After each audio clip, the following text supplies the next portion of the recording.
As they made their way to the administrative chambers, Yulia maintained her composed demeanor while Freya walked silently beside them, occasionally glancing at Catherine. Catherine, although cuffed, seemed unbothered by the situation. Her gaze wandered over the academy's grand architecture, a hint of curiosity in her expression. "Your academy is impressive, though its energy flow feels peculiar," she remarked. Yulia glanced at her. "Peculiar in what way?" Catherine smiled faintly. "Your world's laws are less refined. The mana here is loose. It's not bad, just different. My world's energy was more compact and controlled, which made us stronger but also more limited in creativity." Yulia's curiosity was piqued, but she chose not to press further. "We'll discuss that once your situation is resolved," she replied, keeping her focus on the matter at hand.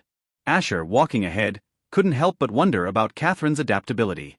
Despite her imprisonment and apparent vulnerability in this new world, she carried herself with dignity and confidence. Finally, they arrived at the administrative office, a grand hall lined with glowing inscriptions and bookshelves that seemed to hum with latent energy. Inside, a panel of instructors and officials waited, their expressions varying from curious to stern. "Asher," Yulia began, addressing him in front of the panel, "you are aware that bringing dungeon inhabitants into the academy without clearance violates our protocols, correct?" "No, I didn't know that," Asher said as others asked. "But do you know she was a dungeon inhabitant?" Asher nodded.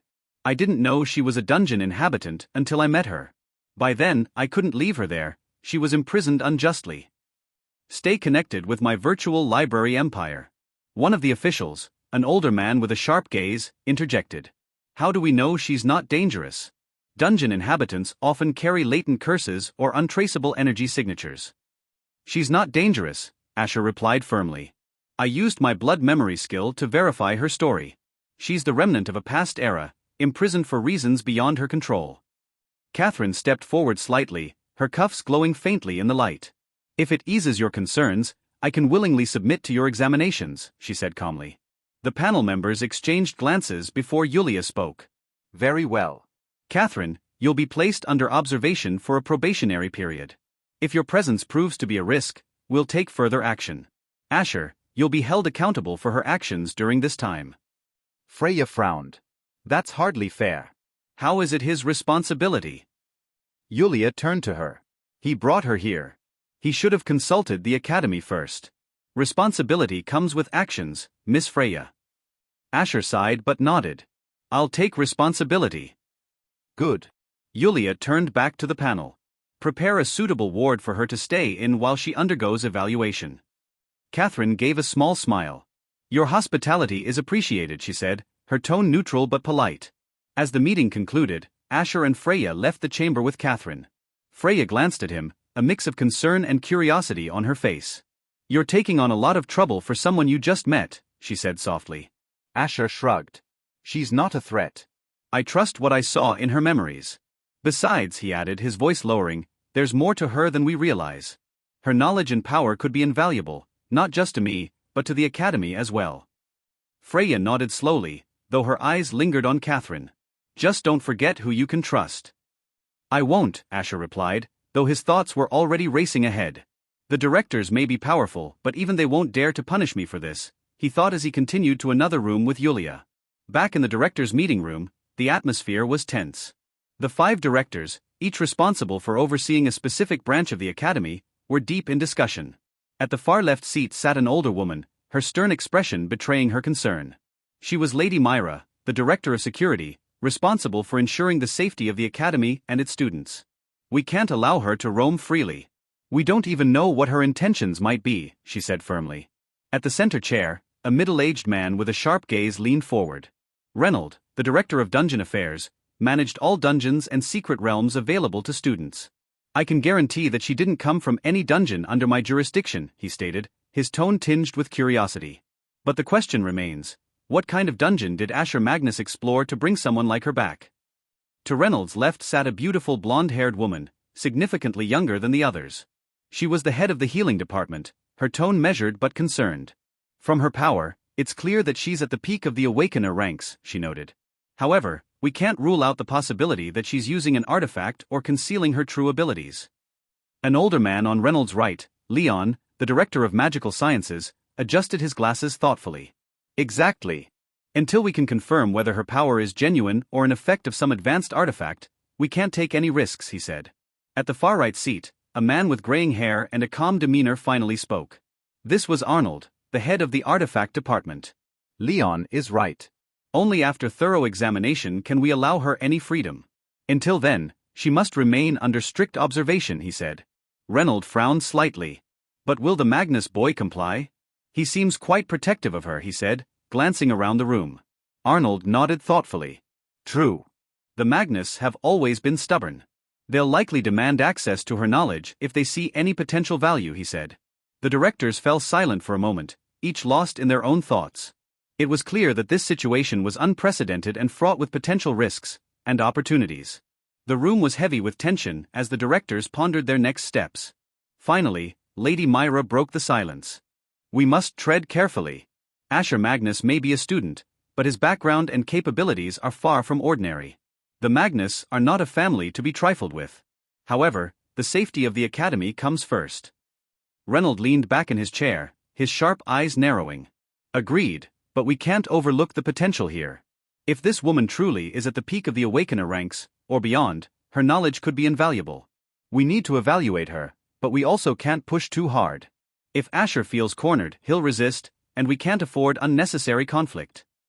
The blonde woman, head of healing, nodded thoughtfully. I suggest a diplomatic approach. She seems cooperative for now, so let's maintain that. We can create scenarios where her abilities can be observed without making her feel like a prisoner. If she's genuinely as powerful as she seems, antagonizing her could backfire. Leon adjusted his glasses again, his analytical mind working quickly. We also need to understand how she interacts with this world's laws. Her comments about adapting to our world suggest she's from a place with different rules of magic and energy. That could mean she's temporarily weakened, or it could mean she's hiding her full capabilities. Arnold tapped a finger on the table, his voice calm but firm. I agree with Leon. Her artifact, or whatever ability she's using, might be tied to this adaptation process. If that's the case, we need to determine if she's gaining strength as she integrates into our world. The last thing we need is an uncontrolled power surge. Reynold turned his attention back to Myra. Lady Myra, you'll have to keep an eye on her movements, but subtlety is key. We don't want Asher or his companions feeling like they're under siege. Myra nodded, her expression unyielding. Understood. I'll assign a small, discreet team to monitor her. If she poses any danger, we'll act swiftly. And Asher? Arnold asked, his gaze sweeping the room. Let him be for now, Reynold replied.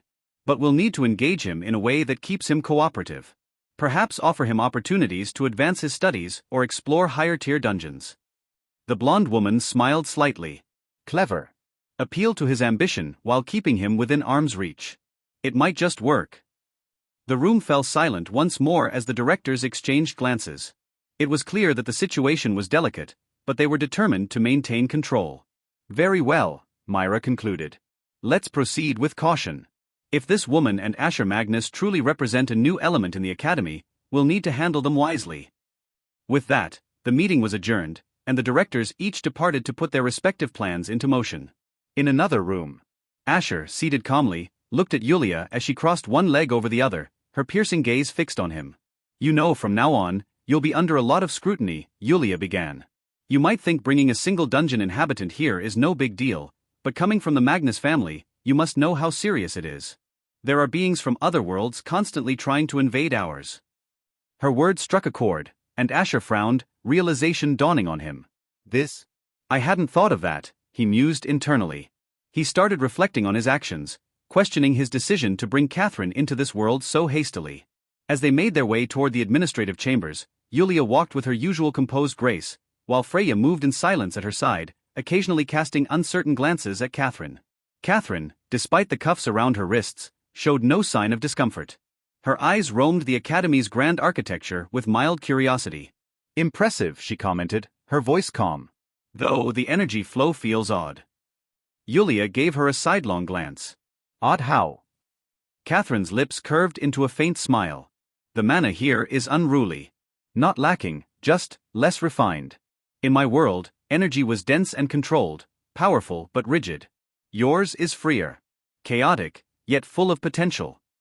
Intrigued, Yulia considered pressing for more details but ultimately held her tongue. We'll talk more once your status is clarified, she said, redirecting her focus. Walking slightly ahead, Asher found himself studying Catherine. Despite being a stranger in a foreign world, and technically a prisoner, she held herself with dignity and confidence. It unsettled him, in the best way. They finally reached the administrative hall, a vast chamber etched with glowing runes and lined with towering bookshelves that pulsed with latent energy. Inside, a panel of instructors and officials awaited, their expressions ranging from stern to inquisitive. Yulia stepped forward, addressing Asher. You're aware that bringing a dungeon inhabitant into the academy without authorization is a direct breach of protocol? Asher blinked. No, I wasn't aware. Another official chimed in. Then did you know she was a dungeon inhabitant? I didn't, Asher admitted. Not until I met her. But once I learned, I couldn't leave her behind. She was imprisoned unjustly. A senior official with a hawkish gaze leaned forward. You expect us to take your word for it? Dungeon dwellers often carry curses or untraceable energy signatures. She's not dangerous, Asher said firmly. I used my blood memory skill to verify her past. She's a remnant of an older age, sealed away, not for her crimes, but due to circumstances she couldn't control. Catherine stepped forward, the faint glow from her cuffs casting a soft halo around her. If it helps, I will willingly submit to your tests, she offered. The panel exchanged glances before Yulia spoke again. Very well. Catherine will be placed under observation for a probationary period. If she's deemed a threat, we'll act accordingly. Asher, you'll be held responsible for her conduct during this time. Freya frowned. That's unfair. Why should he bear the burden alone? Because he made the choice to bring her here without consultation, Yulia replied coolly. Actions come with consequences, Miss Freya. Asher exhaled slowly and nodded. I understand. I'll take responsibility. Good. Yulia turned to the panel. Assign her a secure ward for evaluation. Catherine dipped her head slightly. Thank you for your hospitality. As the meeting ended, Asher, Freya, and Catherine exited the chamber. Freya leaned close to Asher, voice low. You're risking a lot for someone you barely know. She's not a risk, Asher said, his tone quiet but resolute. I saw her memories. And there's more to her than even she's revealed. Her knowledge, her power, it could change everything. Freya's gaze lingered on Catherine. Just don't forget who's standing beside you. I won't, Asher replied. But in his mind, thoughts churned. The directors may be powerful, but they won't dare punish me for this, not yet. In the directors' council room, the air was thick with tension. The 5 directors, each overseeing a different pillar of the academy, sat in stern silence before discussion resumed. Lady Myra, the silver-haired director of security, broke it first. She cannot be allowed to wander freely. We don't know her motives, or the nature of her imprisonment. Reynold, director of dungeon affairs, leaned forward. She's not from any dungeon I oversee. But if Asher Magnus brought her out, then we need to ask, what kind of dungeon did he stumble into? To wield that kind of power, she must be at the peak of the Awakener ranks, said the young blonde woman seated next to Reynold, head of the healing department. Or, she's using an artifact to mask her true level. Leon, director of magical sciences, adjusted his glasses. Indeed. Until we verify the source of her strength, whether innate or artificial, we can't afford to take chances. Arnold, the composed head of artifacts, finally spoke. We must proceed with examination. Controlled, methodical. If she's integrating with our world's laws of magic, we need to know how quickly she's adapting. She may become stronger the longer she stays. Reynold crossed his arms. But the Magnus boy, he's clearly attached. If we push too hard, he'll resist. Arnold nodded. The Magnus family doesn't take kindly to force. If they sense we're trying to extract value from her, they'll retaliate. The room fell quiet. Lady Myra broke the silence. Regardless, the Academy's safety is paramount. I'll assign a discreet surveillance team. She'll be watched closely. And Asher? Arnold asked. Reynolds' eyes narrowed. Let him be for now. But offer him incentives, exclusive research, deeper dungeon access. Keep him close. A soft leash, the healing head murmured. Tempt his ambition, and he'll stay cooperative. Leon's voice was calm. We should also observe how she interacts with our laws of mana. Her comment about energy differences suggests she's adjusting, or hiding something. Agreed, Arnold said. We can't afford surprises. Lady Myra nodded. Then it's decided. We tread carefully. Watch. Learn. And be ready. The directors slowly rose, each heading out to execute their part in this delicate game. Elsewhere, in a smaller chamber, Asher sat across from Yulia, her gaze sharp, unreadable. She crossed her legs with deliberate grace. You realize the kind of scrutiny you've invited? She asked. You might see this as helping someone. But from the Academy's perspective, you brought an unknown entity from a dungeon. And you, of all people, should know, we've had beings from other realms try to breach ours. Her words struck deep. Asher's expression darkened as he finally began to consider the broader implications. I didn't think that far ahead, he admitted to himself. He stared down at the floor, the weight of his decision settling in. Hey, welcome to Firescale Audiobooks. If you enjoy our audiobooks, please consider subscribing to the channel. Also, feel free to share your review in the comments section below. Her words struck a chord, and Asher frowned, realization dawning on him. I hadn't thought of that, he mused internally. He started reflecting on his actions, questioning his decision to bring Catherine into this world so hastily. Was it the influence of the first Blood Crown fragment memories affecting me at that time? He wondered. But then he shook his head, dismissing the thought. No, I can't just blame it on external influences. That would be running away from responsibility. Taking a deep breath, he looked back at Yulia. You're right. I acted impulsively and didn't consider the broader consequences. Yulia studied him for a moment before nodding, her expression softening slightly. At least you acknowledge that. But acknowledging it isn't enough, Asher. Actions have consequences, and whether or not you intended harm, you've brought something into this world that could potentially destabilize the balance. Asher sighed. I'll take responsibility for her. If she does anything that causes harm, it'll fall on me. That's not how this works, Yulia replied firmly. This isn't just about you or her. It's about the Academy and the world. You've brought her here, so it's our job to ensure she's not a threat. But from now on, every step you take will be watched. You might not like it, but it's for the greater good. He nodded slowly. I understand. I'll cooperate with whatever measures you think are necessary. Yulia leaned back in her chair, her gaze still sharp but her tone slightly less harsh. Good. Then let's start with answering this. What exactly did you see in her that made you trust her enough to bring her here? Asher paused for a moment, gathering his thoughts. I used a skill called blood memory. It allowed me to see her memories through her blood. From what I saw, her story was genuine. She's not here with malicious intent. In fact, she's been through more hardship than most people could handle. Yulia raised an eyebrow. Blood memory? That's unique. Still, people can lie, and even memories can be misleading. Blood doesn't lie, Asher said confidently. It reflects the truth of someone's life. Her intentions aren't harmful. Yulia sighed, leaning forward slightly. Maybe you're right. But it's not just her intentions that matter. The ripple effect of her presence here could be catastrophic. That's why you'll have to work harder than ever to prove that you made the right choice. I will, Asher replied firmly. For a moment, there was silence between them, the weight of their conversation settling. Very well, Yulia said, standing up. I'll not punish you as you also didn't know bringing a dungeon inhabitant to real world is crime. She'll be monitored closely, and so will you. Any misstep, and there will be consequences. Asher stood as well, giving a slight bow. Thank you. I won't let you down. Yulia's gaze lingered on him for a moment before she nodded. You can go now, she said. Asher nodded, stood up, and left the room. Once outside, he sighed in relief, running a hand through his hair. How the hell did a single leap into a dungeon turn into this mess? He muttered to himself as he walked away. Meanwhile, inside the room, Yulia frowned, her fingers tapping lightly on the desk as she reflected on her conversation with him. There was no sign of him being controlled, nor was he lying, she murmured, closing her eyes as she leaned back in her chair. After a brief pause, she opened them again. Well, we'll see if this situation turns dangerous or not. Until then, I'll let him be and enjoy what little peace he has, she mused before returning to her usual workload. Back in his room, Asher lay sprawled on the bed, his hand resting on his forehead as he stared at the ceiling. He massaged his forehead as he thought of the trouble that Catherine has caused.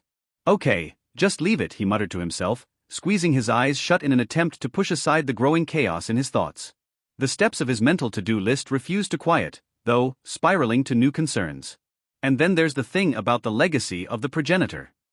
He frowned, his fingers drumming on his forehead. I wonder if that guy, the one with the power of predation, knew that now there's another legacy contender, he mused aloud.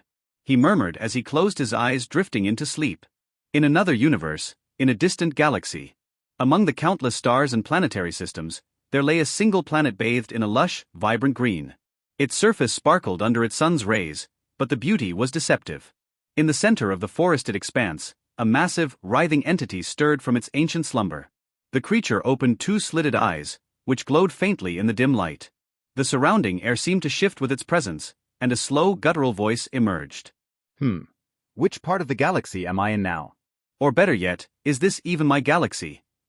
It mused, its tone contemplative. Its monstrous form gradually shifted, its dark and viscous body shimmering. It blinked at the star-speckled sky. Anyway, why did I suddenly wake up? The creature wondered aloud, tilting its head in apparent confusion. As the realization struck, its eyes narrowed with an intense gleam. Oh yes, a signal, it muttered as its slick form began to take on more defined features, roughly humanoid in appearance. A new legacy contender. Finally, another piece emerges, it mused, its voice carrying an undertone of excitement. It turned its gaze upward, scanning through dimensions and planes of existence with a sight beyond mortal comprehension. Interesting. It's not in this universe either, it muttered with a frustrated growl. Its form continued to shift, now resembling a grotesque imitation of a human, a towering sinewy figure with an eerie smile. I'm not strong enough to tear through universes yet, it said with a tinge of bitterness. Looks like it's time to devour some energy sources and ascend to a universal level. Its grin widened as it took on a more humanoid appearance, donning an illusion of normalcy to infiltrate its next hunting ground. But first, I'll devour a Thuthian nest and gather the essence needed to shatter barriers. I'll feast on that big tasty mass of energy. It stepped into a portal formed of dark energy, vanishing into another galaxy. Its intent remained unclear. Was it driven by malice, or simply hunger for power? But one thing was certain, it sought the remnants of the legacy with a single-minded determination, prepared to consume anything or anyone standing in its way. And Asher slept blissfully aware that he has invited not just planetary level, but now a universe-level threat. Though it's good for him that they are not in same universe, or he would have died in the stomach of that slime without even knowing when he died. The next day, Asher woke up and went about his usual schedule. Though his days seemed ordinary, he couldn't shake the occasional sensation of being watched. It wasn't an oppressive feeling, but rather subtle, like an unseen gaze that followed him wherever he went. Still, Asher chose to ignore it. Knowing it is Academy keeping an eye on him, as he is now under the suspicion now, so he chose to ignore them. I have no secrets that they can find anyway, he thought to himself. His experiences had stripped away much of the hesitation or worry he might have felt in the past. He lived his days as any other diligent student would, attending lectures, honing his skills, and continuously advancing his chosen specialization in arcane alchemy. He immersed himself in his studies, spending long hours experimenting and refining his craft. His dedication was apparent, and it became clear that his abilities were growing rapidly. Discover stories with my virtual library empire. Days turned into weeks, and weeks into months, and months into years. After a whole 10 years, he is now advanced way beyond the silver middle level. Asher's progress was remarkable. He was now at the peak of the platinum level, standing just a step away from the diamond realm, the pinnacle of the foundation ranks in this world. However, even as he neared this peak, Asher's ambitions stretched far beyond it. The diamond realm may be the peak here, but it's not the limit, he often thought. His focus was set on the hidden realm, the prismatic realm, a level of power that transcended the limitations of ordinary understanding. Asher knew this mysterious realm existed as his absolute appraisal has told him about it. And he will surely reach this level. Asher sat cross-legged in his room, eyes opening slowly as he exhaled a sharp breath. Over the past 10 years, his once small and lean frame had transformed into that of a finely honed warrior. His muscles, though not bulky, were packed with power and precision, exuding an aura of strength that belied his calm demeanor. Rising from his bed, he moved toward the mirror. Reflected back at him was a striking figure, a young man with long, flowing white hair cascading past his shoulders, and piercing ruby-like eyes that glimmered with both intensity and wisdom gained through hard-fought experience. Asher, now 16 years old, stood before the mirror, gazing at his reflection. His piercing ruby-red eyes and long white hair framed a face that had matured far beyond his years. Today's the day Catherine will be released, he mumbled to himself, his voice carrying a mix of anticipation and unease. Reaching for a band, he tied his hair back, securing it neatly before taking another long look at his reflection. This was a day he had been waiting for. Finally, the ban will be lifted, he mumbled, his tone carrying a hint of satisfaction. The punishment Yulia had imposed on him for bringing Catherine from a dungeon, a complete prohibition from participating in any dungeon dives, was finally coming to an end. Though the ban didn't affect him significantly, as he had his own personal dungeon to train in, he had accepted the punishment silently, refraining from causing any trouble. Now I can finally access the infinite tower that Seabass talked about, Asher mused, thinking back to how his classmates often spoke of it. Once they reached the golden rank, they eagerly ventured into the tower to test their skills, something he had yet to experience. The tower, known as the Infinity Tower, is a realm of endless challenges, each floor more perilous and complex than the last. It earned its name due to its seemingly infinite number of levels, each containing a secret trial designed to test the strength, intelligence, and adaptability of its challengers. Discover hidden stories at my virtual library empire. What sets the tower apart is its reward system. Every 10th floor grants participants a unique prize, be it artifacts, resources, or enhancements, that cannot be found elsewhere. These rewards alone make the tower a coveted goal for many students and adventurers alike. However, the tower is no ordinary structure. It is closely tied to the Academy's legacy and is overseen by the governing forces of the world. Due to its dangers and potential for misuse, access is restricted. Only those of Academy who reach the golden rank or higher are granted entry. This ensures that only those with proven identity can attempt its challenges. Despite its allure, the tower demands more than just raw power. Many who enter find themselves unprepared for its trials, leading to failure, or worse. For this reason, the tower has become a rite of passage for the Academy's elite students, with many striving to conquer it as a mark of their capability. And it also has its own ranking list, thus another prestige part that every student strives to achieve. But that was about to change today. He turned his head toward the bathroom, deciding to wash up and get ready for the day. After freshening up, he emerged dressed neatly in his Academy uniform. Sitting down for a quick meal, he ate quietly before waiting for the day's events to unfold. Knock. Knock. She's here, Asher muttered, standing up as he grabbed his bag. Opening the door, he was greeted by Freya. Are you ready? She asked, her greenish-red eyes gleaming with excitement. Asher nodded, stepping out to join her. Freya had undergone a transformation of her own. Her jet-black hair, now streaked with fiery red highlights, flowed elegantly down her back. Her athletic figure exuded strength and grace, but it was her playful personality that remained the same. That's what truly defines her. Let's go, Freya said with a smirk, motioning for him to follow. Together they continued to their class ready for their usual schedule. As they made their way through the bustling hallways of the Academy, Asher and Freya drew their fair share of attention. Freya's striking beauty and confident demeanor were enough to turn heads, while Asher's composed, almost aloof presence exuded an aura of quiet strength.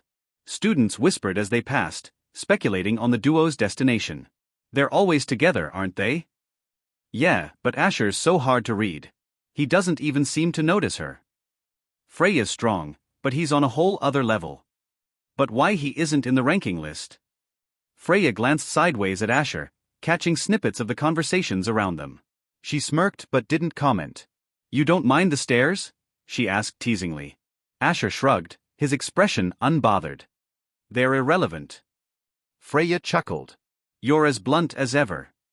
Soon, they reached the classroom for their next lecture, Dungeon Simulation and Strategies. The room was already half full, students arranging themselves into groups or reviewing notes. The instructor, a stern-faced man with a scar across his cheek, stood at the front, preparing for the lesson. Asher and Freya found seats near the back. Just as Asher settled in, a familiar figure approached, Ethan, one of Asher's classmates and a known competitor. Asher, Ethan greeted, his tone carrying a mixture of respect and rivalry. I heard the dungeon ban on you is lifted today. Planning to make up for lost time. Asher leaned back in his chair, his ruby-like eyes locking onto Ethan's. Maybe. Freya raised an eyebrow at the exchange, sensing the underlying tension. Ethan chuckled, crossing his arms. Good. The tower awaits.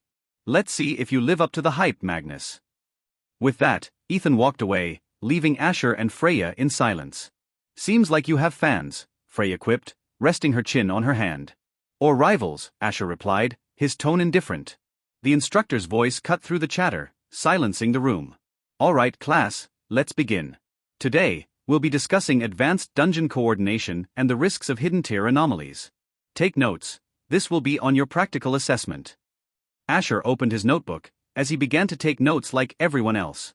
As the class neared its end, ring. A notification appeared on Asher's holowatch, causing his pen to pause mid-note. Freya noticed and glanced at the watch, curiosity flickering across her face. Hope for the best, she said with a playful smile, flashing a V sign with her fingers. Asher nodded and tapped on the notification to open the message.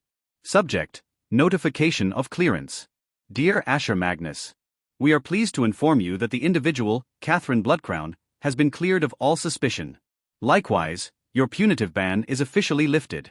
You are now free to utilize the Academy's dungeons at any time. Regards, Yulia Garcia.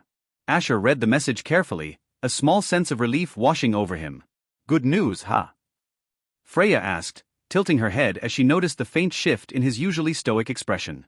Yes, Asher replied simply, closing the message. The instructor's voice cut in just then, wrapping up the lecture. That concludes today's lesson.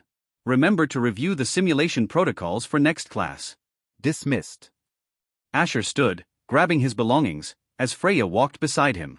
So, she said with a grin, does this mean we're finally going dungeon diving together? Asher glanced at her, his ruby-red eyes calm yet focused. Perhaps.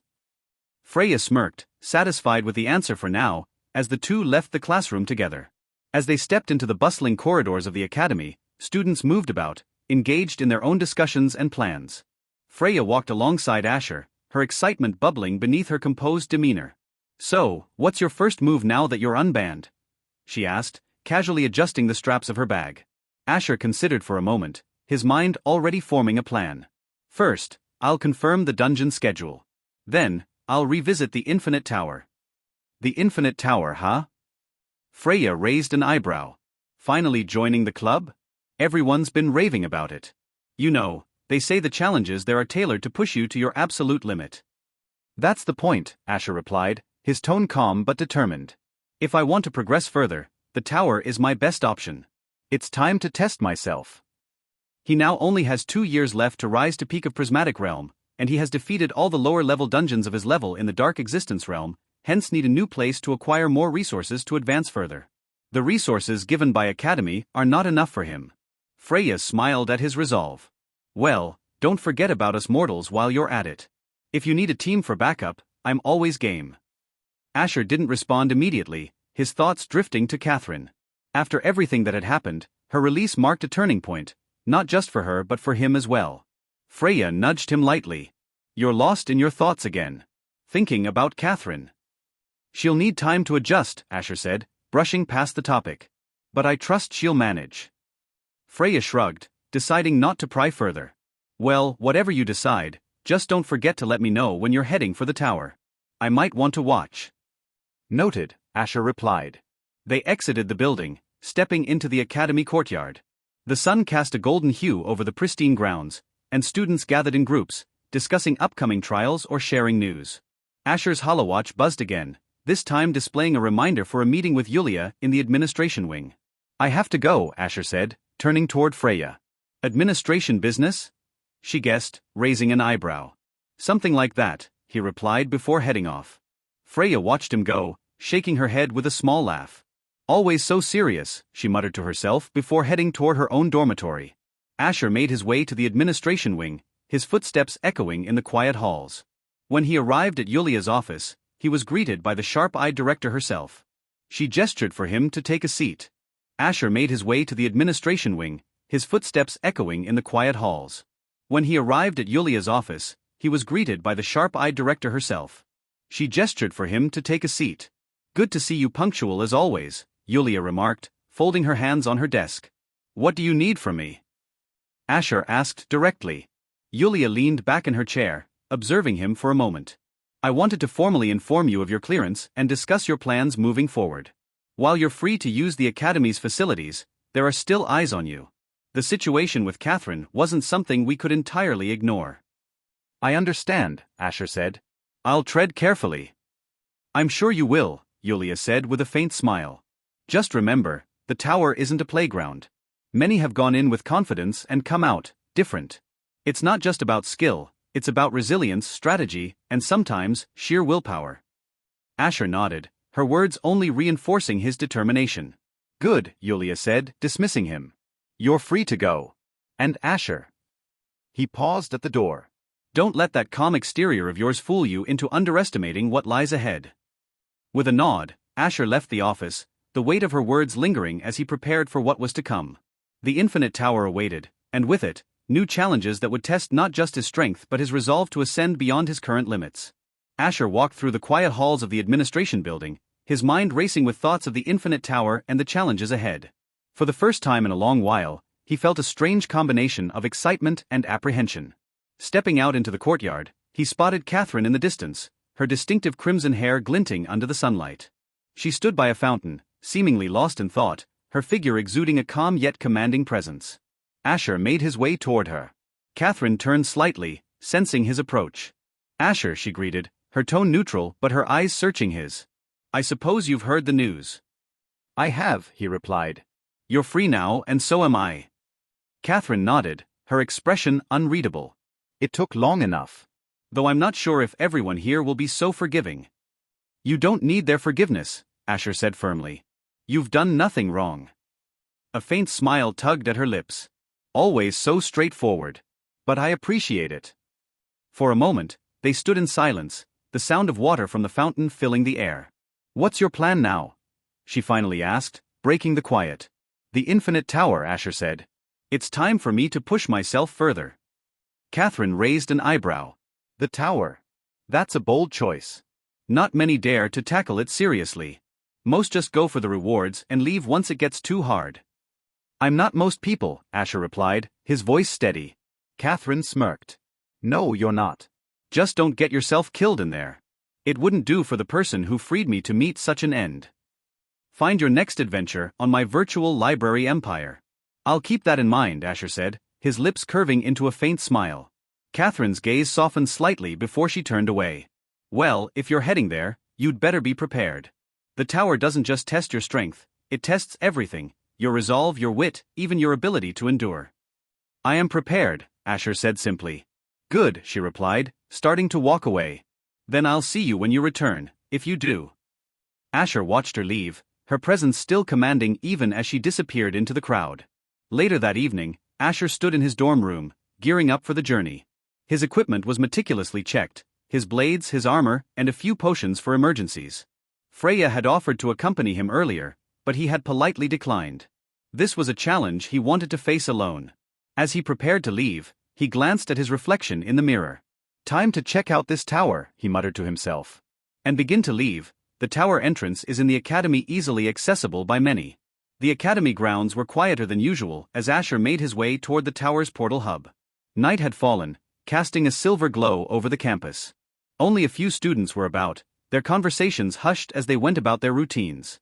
Asher reached the portal hub, a vast circular chamber carved from dark stone and lit by ethereal orbs hovering near the ceiling. At the center stood the shimmering gateway that connected to the Infinite Tower. He wasn't alone. A small group of students lingered near the portal, some discussing strategies, others simply psyching themselves up for the climb. They noticed Asher as he approached, and whispers began to ripple through the group. Isn't that Asher Magnus? He's the one who caused all that commotion with the dungeon inhabitant, right? I heard he's insanely strong, but he's only platinum rank, isn't he? Asher ignored the murmurs, his focus entirely on the portal. Hey! A voice called out. A tall, muscular boy with spiky blue hair stepped forward, his arms crossed. His golden rank badge gleamed on his uniform. You are finally challenging the tower? Let's see what level you reach before giving up. Asher met the boy's gaze without flinching. We'll see. The boy smirked. Just don't cry for help when you're stuck on the lower floors. Without another word, Asher stepped past him, the crowd parting to let him through. As he stood before the portal, a system notification appeared in his vision. Infinite Tower entry requirements met. Rank, Platinum status, approved. Would you like to enter? Y/N. He took a deep breath and selected yes. The portal flared to life, its light enveloping him in an instant. When the light faded, Asher found himself standing at the base of the Infinite Tower. The structure loomed above him, impossibly tall, its surface shimmering like liquid silver under a moonless sky. The air was thick with a sense of challenge, as if the tower itself were alive and watching. Before him, a translucent screen appeared, detailing the rules. Welcome to the Infinite Tower. Objective: survive and ascend. Rewards, granted every 10th floor. Challenges, increase in difficulty with each floor. Note, upon defeat, you will be expelled from the tower. The entrance to the first floor materialized, a massive door adorned with intricate runes. Asher approached, his hand brushing against the cold surface. The runes flared briefly before the door creaked open, revealing a shadowy corridor. He stepped inside, the door closing behind him with a resounding thud. The first floor's challenge awaited. The corridor led to a circular chamber bathed in dim light. Asher's footsteps echoed as he moved to the center. Suddenly, the room trembled, and a figure began to materialize before him, a towering golem made of jagged stone and glowing red crystals. Challenge, defeat the Guardian. Floor 1 Guardian, Stone Warden. The golem roared, its movements slow but deliberate as it raised a massive fist and slammed it into the ground. Asher leapt to the side, narrowly avoiding the impact. Drawing his blade, he assessed the creature's weak points. The red crystals embedded in its body seemed to pulse with energy. Those must be its core, he muttered. Asher darted forward, his movements swift and precise. The Stone Warden's massive frame made it slow but deceptively resilient. Each step the golem took shook the chamber, dust and debris falling from the ceiling. Asher focused his attention on the glowing red crystals. They pulsed rhythmically, almost like a heartbeat, embedded deep within the golem's chest and arms. Clang! The golem's stone fist slammed into the ground where Asher had just been. He used the opening to leap onto its arm, balancing expertly as it began to rise. With a flick of his wrist, his sword glimmered with energy as he slashed at one of the crystals. Crack! The blade left a deep fissure in the crystal, and the golem roared, stumbling backward. Energy surged through its body as the damaged crystal began to flicker erratically. Critical weakness discovered. Crystals act as the Guardian's core. Destroy them to weaken and defeat the Guardian. The absolute appraisal flashed before his eyes, confirming his strategy. The golem swung its arm wildly, trying to dislodge him, but Asher moved with calculated agility. He vaulted off its arm just as another crystal on its shoulder began to glow brighter. Looks like it's trying to compensate, Asher muttered. He landed gracefully and immediately rolled to avoid a sweeping kick that left a crater in the ground. The battle continued with a rhythm of calculated attacks and precise dodges. Asher's strikes were relentless, each aimed at a core crystal. The golem grew more erratic as its energy waned, its movements slower and more disjointed. Finally, Asher landed a decisive blow to the largest crystal in its chest. Crack! Boom! The crystal shattered into fragments, and the Stone Warden let out a deafening roar before collapsing. Its massive body crumbled into rubble, the energy within dissipating into glowing motes of light that floated upward. Floor 1 cleared. Reward, 10 tower coins. A screen appeared before him, detailing his rewards. A pouch of shining silver coins materialized in the air. Asher grabbed the pouch, inspecting the contents as another notification flashed before him. Tower coins can be used to access the tower shop. The tower shop becomes available after clearing level 10. This is just the first floor, 9 more to go, he said, nodding thoughtfully. So this is the reward. He already knew that the tower didn't directly provide resources as rewards. Instead, it awarded coins that allowed challengers to choose their own items from the shop, a system designed for flexibility and strategic planning. However, access to the shop was locked until after clearing the 10th floor. As if responding to his thoughts, a new door materialized at the other end of the chamber. It was adorned with intricate carvings and radiated an aura of foreboding, as if daring him to proceed. Asher smirked, his ruby eyes gleaming with determination. Bring it on. Without hesitation, he stepped through the door, ready to face the next challenge. The moment Asher crossed the threshold, the atmosphere shifted dramatically. The new chamber was darker, its walls covered in faintly glowing runes that pulsed rhythmically, as if alive. A sense of unease hung in the air, and the sound of distant growls echoed through the vast space. Floor 2, challenge initiated. Objective, defeat all enemies. Reward, 20 tower coins. From the shadows emerged a pack of creatures, beast-like entities with sharp claws and glowing yellow eyes. Their snarls reverberated in the chamber, their hunger evident as they fixated on Asher. Beast-type enemies, huh? Asher muttered, cracking his neck. This should be fun. The first creature lunged at him, its claws aimed for his throat. Asher sidestepped with ease, his reflexes honed from countless battles. His crimson eyes tracked the creature's every move as he summoned a blade of arcane energy into his hand. With a swift motion, he slashed downward, the energy blade cutting cleanly through the beast. It dissolved into shimmering particles, leaving behind a faint glow that faded into the air. The remaining beasts hesitated, their snarls turning into wary growls. But Asher didn't give them time to regroup. With a burst of speed, he dashed forward, slicing through one beast after another. His movements were precise and fluid, each strike eliminating an enemy in a single blow. Despite their numbers, the beasts stood no chance against him. As the last creature fell, the room grew still once more. Floor 2 cleared. Reward, 20 tower coins. Asher exhaled sharply, a smirk forming on his lips. Still too easy. Another door appeared, larger and more ornate than the last. The runes on its surface glowed a brilliant gold, and an inscription shimmered into view. Face the trials, ascend to the pinnacle. Without hesitation, Asher approached the door. His anticipation grew with each step. The Infinity Tower's challenges were only beginning, and he was determined to conquer every one of them. Let's see what you've got next. He pushed the door open and stepped through, vanishing into the light beyond. The next chamber was vast, its walls stretching endlessly into a shadowy void. Dim blue flames hovered in the air, casting an eerie glow over the scene. This floor felt different, heavier, more foreboding. The silence was deafening until a thunderous roar shattered it. Floor 3, challenge initiated. Objective, defeat the Guardian. Reward, 50 tower coins. Emerging from the darkness was a hulking figure, a four-armed stone golem with glowing runes etched into its body. It carried two massive blades in its upper hands, while the lower ones clenched spike shields. The ground trembled as it stepped forward, its glowing eyes fixed on Asher. Asher smirked, his hand gripping the hilt of his longsword.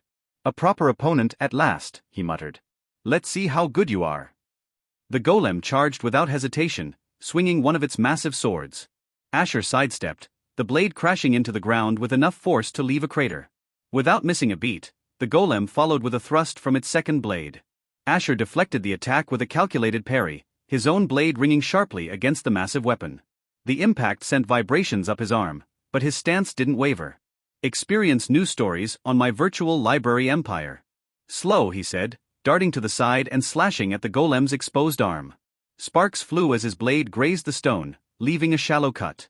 The golem roared in response, swinging both blades in a horizontal arc. Asher ducked low, feeling the wind from the attack rush over him. Rising swiftly, he stepped into the golem's guard and delivered a precise upward slash. The strike severed part of the golem's right shoulder. Cracks spread across its stone surface, glowing with a fiery red light. Not bad, Asher remarked, taking a step back. He adjusted his grip on his sword, his stance loose but ready. The golem bellowed, raising its shields and slamming them into the ground. A shockwave rippled outward, forcing Asher to leap into the air to avoid it. As he descended, the golem thrust its sword upward, aiming to skewer him midair. Asher twisted, narrowly avoiding the blade, and landed behind the golem. With a swift strike, he drove his sword into the back of its knee. The golem stumbled, one leg buckling under its weight. Seizing the opportunity, Asher launched into a flurry of precise strikes, targeting the golem's weakened joints. Each hit chipped away at its stone body until one of its legs shattered entirely. The golem collapsed onto one knee, roaring in frustration as it swung wildly with its remaining sword. Asher dodged each strike with practiced ease, his movements fluid and controlled. This is the end, he said, dashing forward. He leaped onto the golem's chest, using its own shield as a platform, and drove his sword into the glowing core at the center of its chest. The runes on the golem's body flickered and dimmed as it let out a final roar before crumbling into rubble. Floor 3 cleared. Reward, 30 tower coins. Asher stood amidst the debris, his sword resting on his shoulder. He exhaled, wiping a bead of sweat from his brow. Finally, a fight worth getting a small feel of the aura, he said, glancing at the newly appeared door. He then looked at his sword, focusing intently. Fighting with just a sword is quite difficult, he mumbled. Concentrating, he willed his energy into the blade. For a fleeting moment, the sword shone faintly, but the light vanished almost as quickly as it appeared. I guess I have to work harder if I want to learn sword aura, he muttered to himself as he sheathed his blade and prepared to move on. Normally, people would cultivate either mana or aura, but thanks to his cheat energy veins, Asher had the unique ability to cultivate multiple types of energy simultaneously. Even so, it was clear he didn't have as much talent for aura as he did for magic. He had already mastered numerous high-tier spells, yet he was struggling to even grasp the basics of aura. Hope this tower will help me with that, Asher said, his voice laced with determination. It was his true reason for entering the tower, to hone his swordsmanship and unlock the power of aura. He had tried the traditional methods to learn aura and failed. Now, he was gambling on an alternative approach. Many warriors had awakened sword aura in the heat of battle, even without prior training. Although such awakenings were typically temporary, Asher planned to use his absolute appraisal skill to analyze the aura's exact composition. With that information, he could use his primordial creation ability to recreate it. While Asher had attempted to replicate the aura of others after appraising them, the process was far too manner-intensive. His goal was to create a version of aura that was uniquely his, efficient and perfectly compatible with his abilities. Magic might be powerful and destructive, but aura excelled in precision and speed. Each had its own advantages and disadvantages, and Asher wanted to master both. That was why he had resolved to climb the tower relying solely on his swordsmanship, using none of his magical abilities. Without hesitation, he stepped through the door, his resolve unwavering, ready for whatever the tower had in store next. Asher exited the third floor with ease, his sword sheathed as he moved through the glowing door into the next chamber. The environment shifted dramatically. The walls turned into reflective crystalline surfaces, refracting light that danced around the room. Floor 4, Crystal Guardians. Objective: defeat all enemies. 5 crystalline constructs emerged from the ground, their forms shimmering as though carved from glass. Each wielded weapons forged from the same material, ranging from swords to spears. Asher smirked. More numbers, but the same rules, he muttered. The constructs charged simultaneously, their movements synchronized as though controlled by a single mind. Asher dashed forward, his sword clashing against the first Guardian's crystalline blade. The clash sent shards scattering, but the Guardian remained unbroken. The constructs charged simultaneously, their movements synchronized as though controlled by a single mind. Asher dashed forward, his sword clashing against the first Guardian's crystalline blade. The clash sent shards scattering, but the Guardian remained unbroken. The second construct lunged at him with a spear. Asher twisted mid-air, narrowly avoiding the strike, and used the momentum to cleave through the first Guardian's torso. The construct shattered into a cascade of glimmering shards. The remaining 4 pressed on, surrounding him. Asher's eyes darted, analyzing their patterns. They're fast but fragile, he observed, dodging another spear thrust. He stepped into the opening of their formation, his blade slicing through another Guardian with a precise horizontal slash. Before the others could react, he ducked and swept his sword upward, shattering a third. The final 2 Guardians hesitated momentarily before charging together. Asher's focus intensified as he parried one strike and sidestepped another. A fluid series of counterattacks left both constructs broken, their fragments raining to the floor. Floor 4 cleared. Reward: 40 tower coins. The light in the room dimmed as the next door materialized. Asher adjusted his grip on his sword, brushing some crystalline dust off his shoulder. Too easy, he said with a faint smile, stepping into the next chamber. The 5th floor was a stark contrast to the brilliance of the 4th. Darkness shrouded the room, save for a single beam of light illuminating the center. Floor 5, Shadow Stalker. Objective: survive and defeat the shadow. The beam of light flickered, and from the darkness emerged a shadowy figure. Its form constantly shifted, making it difficult to discern its true shape. It wielded twin daggers, each pulsating with dark energy. Asher drew his sword, his senses heightened. Stealth and speed, huh? The shadow vanished in an instant, reappearing behind him. Asher spun around, deflecting its dagger just before it could connect. The creature hissed, disappearing again into the darkness. Persistent, Asher muttered, closing his eyes momentarily to focus on its movements. The room fell silent save for the faint sound of Asher's breathing. Then, the shadow struck again, its dagger slicing through the air. This time, Asher was ready. He ducked and slashed upward, his blade grazing the creature. It recoiled, the darkness surrounding it flickering. So, I can hurt you, Asher noted, his confidence growing. The battle became a game of cat and mouse, with the shadow vanishing and reappearing at random intervals. Asher relied on his reflexes and intuition, slowly wearing it down with calculated strikes. Finally, with one decisive blow, he severed the creature's form. The darkness dissipated, and the room was bathed in light. Floor 5 cleared. Reward: 50 tower coins. Asher sheathed his sword, exhaling deeply. That was a bit more like it. The next door appeared, glowing faintly. Without hesitation, he moved forward, ready for the challenges ahead. Floor 6, Night of the Void. The chamber was vast, with swirling dark energy engulfing its edges. A towering armored figure stepped forward, wielding a massive void-infused greatsword. Asher relied solely on his swordsmanship to parry the knight's heavy, devastating strikes. The battle tested his endurance and precision, as the knight's attacks grew faster with every failed attempt to connect. After a grueling clash of steel, Asher exploited an opening and delivered a decisive blow, piercing through the knight's chest and dispersing the void energy. Floor 6 cleared. Reward: 60 tower coins. Floor 7, Elemental Trial. The room was divided into quadrants, each representing one of the elements: fire, water, earth, and air. Elemental constructs spawned one after another, each presenting unique challenges. Asher adapted quickly, using the terrain to his advantage. He defeated the fire golem by leading it into a water quadrant, shattered the earth guardian with its own collapsing terrain, and outmaneuvered the air and water constructs with precise strikes. Floor 7 cleared. Reward: 70 tower coins. Floor 8, Illusionary Labyrinth. This floor tested Asher's mind rather than his strength. He found himself in a maze where reality warped with every turn. Illusions of familiar people and memories attempted to distract him, but he stayed focused, relying on his willpower to navigate through. At the end of the labyrinth, a spectral figure wielding a phantom blade confronted him. Asher dispatched it swiftly, his determination cutting through its deceptive tactics. Floor 8 cleared. Reward: 80 tower coins. Floor 9, Beastmaster's Arena. The arena roared with life as massive feral beasts charged at Asher. Each creature had distinct abilities: one breathed fire, another summoned spikes from the ground, and a third moved with lightning speed. Despite their combined assault, Asher's strategic mind and swordsmanship allowed him to defeat them one by one. By exploiting their weaknesses and using their abilities against each other, he emerged victorious. Floor 9 cleared. Reward: 90 tower coins. Floor 10, the boss floor. Asher stepped through the glowing doorway into a massive circular chamber. The air was dense with energy, and at the center stood a colossal figure shrouded in dark flames. Its presence alone made the room tremble. Floor 10, Flame Tyrant. Objective: defeat the boss. The boss was a towering creature reminding Asher of a creature from myth, the flame giant with characteristic lava skin, two big black horns atop his head and a skeletal-like face. The towering boss let out a deafening roar, the flames around it intensifying as Asher entered.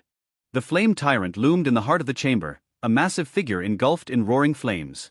Its molten sword dripped with liquid fire, every step shaking the ground as lava veins coursed through its obsidian black armor. The heat radiating from its form warped the air, making it hard to breathe. Asher stood firm, sweat trickling down his face. Despite the oppressive heat, his grip on his blade remained steady. His ruby eyes glinted with excitement. Finally, he murmured, his voice barely audible above the crackling flames. A fight worth my effort. Seeing you like this, I guess just mana sword won't work, he mumbled as he for the first time decided to use one of the many arts he has learned and mastered with his system help. The tyrant roared, raising its molten sword high. With a deafening crash, the blade slammed into the ground, unleashing a fiery shockwave. The impact split the chamber floor, sending waves of molten lava surging toward Asher. With precise movements, Asher darted forward, his blade slicing through the air like a phantom. Soulless Reaper Sword Art, First Form, Phantom Slash. His sword struck the tyrant's chest, faster than the eye could follow, leaving a faint scar on the molten armor. Sparks flew, but the creature's thick plating absorbed the blow. The flame tyrant retaliated, swinging its massive sword in a wide, fiery arc. Asher leapt back, the searing blade missing him by a hair's breadth. The heat singed his cloak, but his focus didn't waver. That armor! Asher muttered, repositioning himself. I'll have to carve through it piece by piece. The tyrant raised its hand, summoning a cluster of fireballs that orbited ominously before launching them toward him in rapid succession. Asher weaved through the barrage, his movements fluid and calculated. One fireball exploded near him, scattering molten fragments, but he pressed on. He spun in place, his blade releasing a crescent slash of energy. Soulless Reaper Sword Art, Second Form, Veil Cutter. The strike tore through the fiery projectiles, clearing a path, and slammed into the tyrant's shoulder. Cracks formed in the armor, exposing the glowing lava beneath. Your adventure continues at my virtual library empire.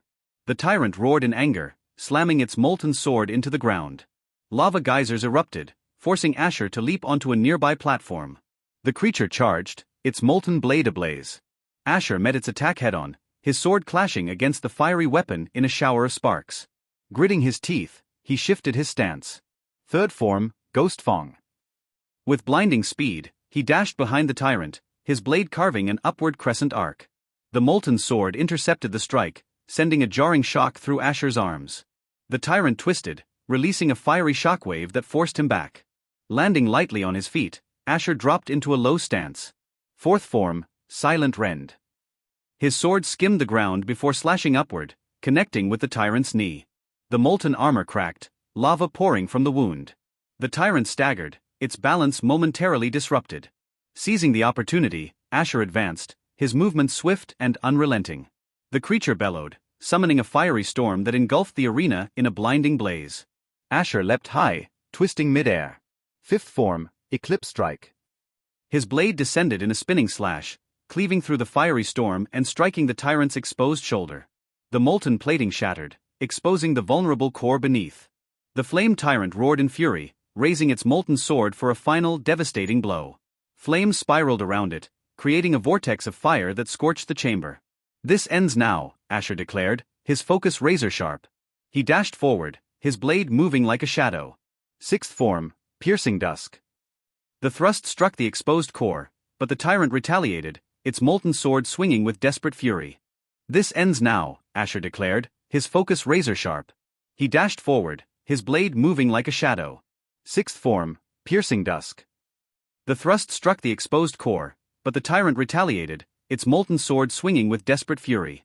Asher sidestepped, narrowly avoiding the molten blade. His movements transitioned fluidly. Seventh form, Horizon Splitter. His sword unleashed a sweeping horizontal slash that carved through the core, weakening it further. The tyrant roared one last time, summoning its remaining strength. Lava poured from its wounds as it prepared a final attack, summoning a massive firestorm that engulfed the chamber. Asher leapt into the air, his blade shining with dark energy. Eighth form, Shadow Divide. The strike cleaved through the firestorm, dissipating the inferno. The tyrant staggered, its molten core fully exposed, flickering like a dying ember. Landing gracefully, Asher raised his sword for the final blow. Ninth form, Final Reaper. With a single precise slash, his blade pierced the core, splitting it apart. The tyrant froze, its fiery aura extinguishing as its massive form crumbled into ash. Silence fell over the chamber, broken only by the faint hum of the tower's energy. Asher stood amidst the debris, his sword resting on his shoulder. His chest heaved, his muscles aching from the intense battle. A faint smile tugged at his lips. Swordsmanship alone. I'm getting there. From the center of the room, a pedestal rose, bathed in radiant light. Atop it rested a glowing red gem, pulsing faintly with energy. What is this?" Asher murmured, tilting his head slightly. He had never heard of such an item. Suddenly, a series of notifications appeared before him. "Stay tuned with my virtual library empire. Congratulations on unlocking the hidden piece of the Infinity Tower. You were able to reach this place without using your innate or acquired abilities. You have obtained the hidden reward, Blood Ascension Gem. Blood Ascension Gem allows the user to awaken dormant abilities hidden within their bloodline." Asher's eyes narrowed as he examined the gem. Its radiant glow seemed to hum with ancient energy, resonating faintly with his own. "Awaken dormant abilities, huh?" he muttered, his curiosity piqued. He reached out, the gem's warmth spreading through his fingertips as he claimed the reward. "Interesting. This could be useful," he said, his mind already racing with possibilities. The tower, it seemed, held more secrets than it is reveled. The Magnus family possesses 3 primary bloodline abilities, each renowned for its immense power and versatility. These abilities are Blood Ruler, Black Lightning, and Necromancy. Beyond the individual abilities, there exist unique combinations that arise when these primary bloodline abilities merge with one another or with abilities from other families. These combinations often result in hybrid abilities that are far superior, gaining additional characteristics unique to the fusion. For instance, the Blood Ruler ability, known for its unparalleled control over blood, becomes significantly more formidable when combined with the Sword Saint ability. In this case, aside from its normal blood-controlling capabilities, Blood Ruler gains the Severing attribute, the power to cut through anything. This attribute transforms the already potent Blood Ruler into a devastating force, applying the essence of the Sword Saint ability not only to swords but to all weapons, making them capable of slicing through any obstacle with ease. Such hybrid abilities are a testament to the Magnus bloodline's adaptability and the potential hidden within its lineage. On the day of his first awakening, Asher revealed a rare and powerful combination of bloodline abilities, Black Lightning and Blood Ruler. These 2 abilities alone were formidable, but his journey did not end there. With the help of the system, Asher eventually pushed his Blood Ruler ability to its pinnacle, evolving it into Sanguine Supreme. Unlike the standard Blood Ruler ability, which allowed control over one's own blood or the spilled blood of enemies, Sanguine Supreme granted Asher the terrifying power to manipulate the blood within his enemies' bodies directly. This evolution elevated him to a level unmatched in the history of his lineage. However, this advancement came at a cost. Asher lost the destructive power of Black Lightning, a sacrifice that had weighed on him ever since. But now, with the appearance of the Blood Ascension Gem, a new opportunity had presented itself. A chance to awaken Black Lightning once more, not as it was before, but in a form that would be even stronger, fused with the might of his Sanguine Supreme. Holding the gem in his hand, Asher felt a surge of anticipation. His bloodline, already extraordinary, was about to ascend to a realm beyond imagination. "Let's see which of the other two I'll awaken," Asher murmured, slicing his finger lightly. A drop of blood fell onto the Blood Ascension Gem, and as it touched the gem, a radiant glow engulfed the room. The gem began to dissolve, its energy surging into Asher like a torrent. "Congratulations, host, on awakening the innate ability, Death Summoner." "Ha!" Asher frowned, his ruby eyes narrowing in confusion. The ability name didn't immediately make sense to him. "Death Summoner? Is this from my father's side?" he mumbled, remembering he don't know of his father's innate ability. Mother was from Supreme Magnus family, but father he wasn't from a commoner background. He mumbled as he looked at the newly awakened ability. It sounded powerful, he thought.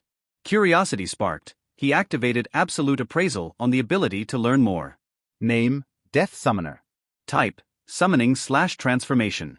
Description: the Death Summoner wields the power to turn fallen foes into shadowy doppelgangers, commanding them as eternal servants bound by Death's grip. Each shadow retains the full strength, skills and appearance of its original, but with an unsettling aura of darkness. Sub-abilities. Soul Cloak. The user can disguise themselves as any of their active summons, mimicking their skills, appearance and abilities with perfect accuracy. While disguised, the user temporarily gains access to the summon's unique combat techniques and attributes. Dark Fusion. The energy of the strongest summon merges with the users, enhancing their combat capabilities. The user's strength is boosted by the summon's energy, amplifying physical and magical prowess. Shadow Army. Shadows act independently under the user's command, creating opportunities for overwhelming numbers or strategic diversions. Shadows can coordinate attacks, flanking and overwhelming foes through numbers and tactical superiority. There is limit on summoning shadows, and once destroyed they can never be formed again. It's like necromancy, but better, Asher mumbled, his ruby eyes gleaming as he examined the newly unlocked skill. "Let's try it out," he said, pointing toward the smoldering remains of the fiery tyrant.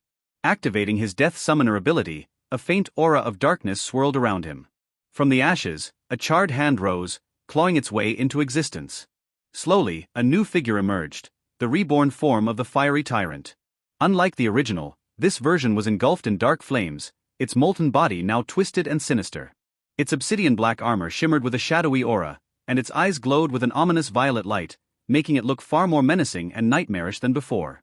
It really is the same," Asher mused as he studied the shadowy copy. He approached it with curiosity and activated Soul Cloak, the transformation aspect of his ability. In an instant, his body began to shift. The shadowy essence of the fiery tyrant enveloped him, and his form expanded, mimicking the hulking build of the summoned creature. Asher's entire body radiated intense heat, though it was now shrouded in dark flames instead of the original fiery glow. "Wow!" Asher murmured, flexing his massive arms. His armor had transformed into a dark, molten exterior, and he felt the raw strength of the fiery tyrant coursing through him. However, as he examined himself further, he realized a critical limitation of the transformation. "I can only access its innate ability." "Lava Hound," Asher noted, feeling the volcanic energy swirling within him. His own skills and abilities were momentarily suppressed, leaving him with only the powers of the fiery tyrant to rely on. "This will take some getting used to," he muttered, a faint smile forming on his face. Even with its drawbacks, the potential of this ability was immense. Asher released the transformation, returning to his original form. The shadowy fiery tyrant remained at his side, awaiting his command. Asher then checked himself as he sensed the limit of summon him. "I can summon 5 more of the same level as this one," he mumbled as he absorbed it in his shadow grave. The Death Summoner ability doesn't have any saving feature, but he has one skill that he can use in this situation. The Shadow Grave is from the Necromancy family. It was given to him, so that he can save his golems. But now he can have something better than golems saved here. "Time to move," Asher mumbled as he glanced at the next door. Just as he was about to step through it, a notification appeared before him, halting his steps. "Condition for unlocking a cheat achieved. Requirement: possess two entities or objects perfectly compatible for fusion, resulting in a superior product. Cheat unlocked: Infinite Fusion. Infinite Fusion: fuse any two entities, those at a lower level than the user or objects, into something superior. Fused entities will be permanently loyal to the host. Congratulations on activating another cheat, host. Seeing all these notifications, Asher paused, his gaze lingering on the glowing screen. Another cheat, huh? And this one looks like a powerful one, he murmured thoughtfully. But how was it activated? Asher wondered aloud, only for an answer to appear before him. Two of the host's abilities have been found to be highly compatible, with 98% compatibility, allowing the host to fulfill the conditions to unlock this cheat. Would the host like to utilize Infinite Fusion to fuse the two abilities, Blood Crown and Death Summoner? I see, so that's the reason, Asher said, nodding in understanding. He confirmed his choice without hesitation. As soon as he did, a surge of energy enveloped him.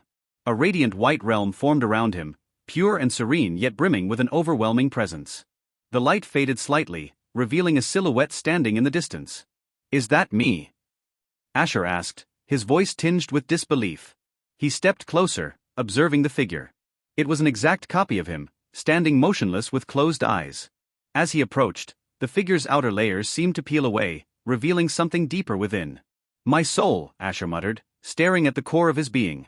His gaze shifted to the symbols etched within his soul, three distinct marks representing his abilities. The first was a crimson crown, pulsating with an aura of blood, his blood crown ability. The second was a swirling void, vast and cosmic in nature, representing his primordial creation. The third was a shadowy reaper's scythe, gleaming ominously, the mark of Death Summoner. As Asher wondered why his sanguine supreme ability wasn't directly visible, the marks of Blood Crown and Death Summoner began to glow. They resonated with each other, vibrating intensely before merging. The crimson crown absorbed the scythe, the two becoming one. The merging emitted a blinding light that forced Asher to shield his eyes. When the light faded, a new symbol had formed, a crown adorned with spectral scythes. Suddenly, Asher found himself back in the tower, the pristine realm gone. Congratulations, host, on fusing Blood Crown and Death Summoner, creating a supreme peak order ability, Soul Reaper Monarch. Soul Reaper Monarch. This ability retains the powers of both Blood Crown and Death Summoner. The host can now create servants not only from blood but also from shadows and souls. Furthermore, the host can tap into the primordial essence of blood, shadows and souls, granting immense versatility and power. Summons created from a deceased being now become immortal. Additionally, a single corpse can yield 3 types of servants, each at 100% power, one from its blood, one from its shadow, and one from its soul. Asher smirked as he absorbed the information. So it's not just necromancy anymore. This is on a whole new level, he said, nodding in satisfaction. His original Blood Crown ability had been like a supercharged version of Blood Golem summoning, allowing him to create various types of Blood Knights of differing power based on the quality of blood and mana he used. These knights were nearly immortal, immune to destruction unless specific high-tier abilities or powers were used against them. Meanwhile, his Death Summoner ability had allowed him to summon undead-like servants from corpses. These servants weren't immortal, but they offered versatility in combat. Now, with the new Soul Reaper Monarch, Asher possessed the combined power of both abilities, with additional enhancements. He could create entities not only from blood but also from shadows and souls. Furthermore, he could now summon 3 servants from a single corpse, one from its blood, one from its shadow, and one from its soul. It's like a massive upgrade, Asher muttered with a grin. I really want to test it, but not just yet. He glanced around the room and then opened his absolute appraisal to examine the details of this tower. He has accidentally found a hidden piece, but it can't be the only one. Infinity Tower. Description: the Infinity Tower is a closed training construct in a realm-class world of Matrim, created by the high-order sect called the Supreme Alchemy Sect. Its purpose is to test and refine challengers' abilities to their limits. Features: the tower has enhanced reward mechanisms. If a non-ability user enters and reaches the 10th floor, they will be rewarded with an Ability Awakening Gem. For those with existing abilities, reaching the 10th floor without using their abilities grants a Blood Ascension Gem. Additionally, every 10 floors cleared without relying on abilities provides the challenger with a choice of a Transcendent Essence Potion in one of 3 categories: Magic, Aura, or Soul. I've heard about potions for Magic and Aura before, but what's this Soul one? Asher wondered, intrigued by the new dimension of power. He realized that the soul-related potion might unlock talents in a completely unexplored field. It says I need to reach the 20th floor and choose the potion to find out, Asher mused. He began scanning the records of the Infinity Tower, curious to uncover other hidden rewards. Hidden perk no. 13. If only a sword and sword arts are used by a person until the 50th floor, the tower will reward them with a sword aura ascension potion. I'd love to have this, Asher said with a smirk, envisioning the potential of enhancing his swordsmanship. He then headed to the door leading to the 11th floor. This tower is proving to be far more rewarding than I initially thought, he said, smiling as he pushed open the door to the next floor, anticipation gleaming in his eyes. Asher stepped through the door, entering the 11th floor of the Infinity Tower. The atmosphere immediately shifted. The dimly lit chamber was larger than the previous floors, and a chilling wind carried whispers that seemed to pierce into his very soul. The walls were adorned with strange symbols glowing faintly in an ominous purple hue, pulsating like a heartbeat. Congratulations, host, on reaching the floor 11, you have unlocked the tower shop. Finally, it's here. I was wondering why isn't showing up, he mumbled as he closed it. Asher paused, surveying the room. His instincts told him that this floor wouldn't be as straightforward as the ones before. A deep, guttural growl echoed from the far side of the chamber. He turned his head sharply to see a hulking figure emerging from the shadows. It was a monstrous beast, its body covered in jagged black scales that reflected the eerie glow of the room. Its eyes burned with an intense crimson light, and long, curved horns spiraled from its head. The creature held a massive blade dripping with a dark, viscous substance that sizzled as it hit the floor. Infernal Shadow Beast, Floor Guardian of the 11th level. Abilities: Shadow Manipulation, Infernal Strength, Toxic Edge. Description: a beast born from the essence of darkness and fire, its strength increases the longer it remains in combat. It is immune to conventional physical damage. So this is the welcome party for the 11th floor, Asher said with a smirk, unsheathing his blade. His sword glinted with a faint red hue, a remnant of the aura. Let's see what you've got. The beast roared, its deep voice vibrating the entire room, and charged at Asher with startling speed for its massive size. Its blade swung in a wide arc, leaving a trail of sizzling energy in its wake. Asher sidestepped the attack with ease, the movement almost casual. He lunged forward, slashing at the beast's exposed flank. The blade made contact but passed through its shadowy form with no effect. So, physical attacks are useless, Asher muttered as he leaped back, avoiding another swing of the beast's blade. The ground where he had been standing erupted in a burst of toxic flames, the blackened residues spreading ominously. I guess I've finally reached a point where I'll be forced to either learn aura or forfeit, he mumbled as he channeled mana into his sword, causing it to glow. But after a moment, the shine broke. Well, I guess I can still earn it if I make do, he decided as he began to execute his sword arts.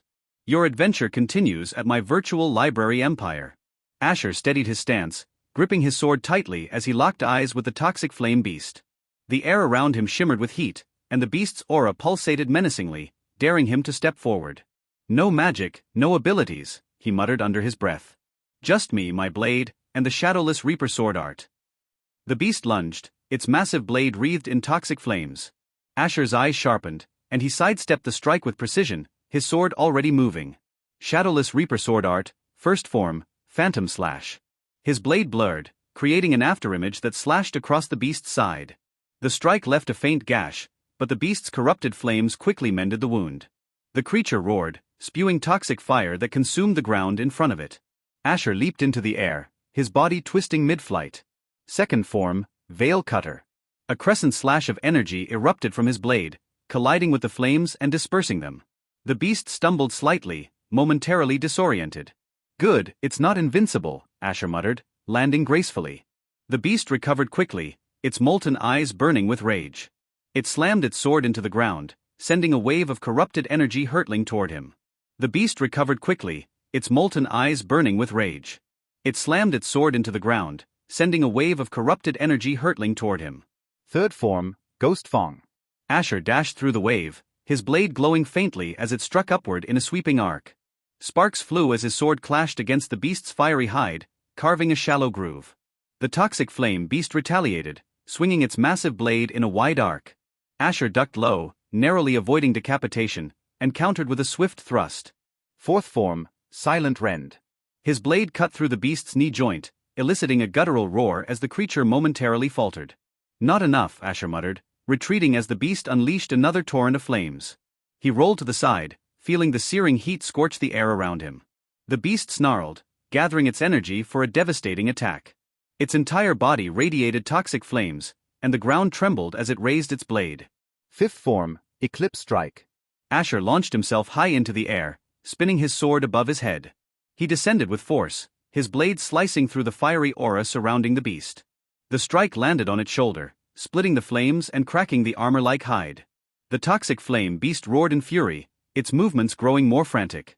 It lashed out wildly, toxic flames spilling across the chamber. Asher weaved through the chaos, his focus unwavering. 6th form, Shattered Horizon.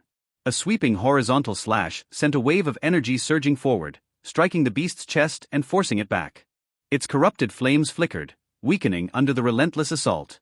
Almost there, Asher thought, tightening his grip on the hilt. The beast gathered its remaining energy, its blade burning brighter than ever. It swung downward with terrifying speed, the sheer force cracking the ground. 7th form, Crimson Echo. Asher sidestepped the attack, his blade reverberating with power as he struck in a rapid series of slashes. Each strike chipped away at the beast's defenses, leaving it visibly shaken. The creature's flames began to dim, but it refused to fall. It lunged once more, desperate to end the fight. Stay connected via my virtual library empire. 8th form, Abyssal Strike. Channeling all his strength, Asher delivered a crushing downward blow, his sword carving deep into the beast's core.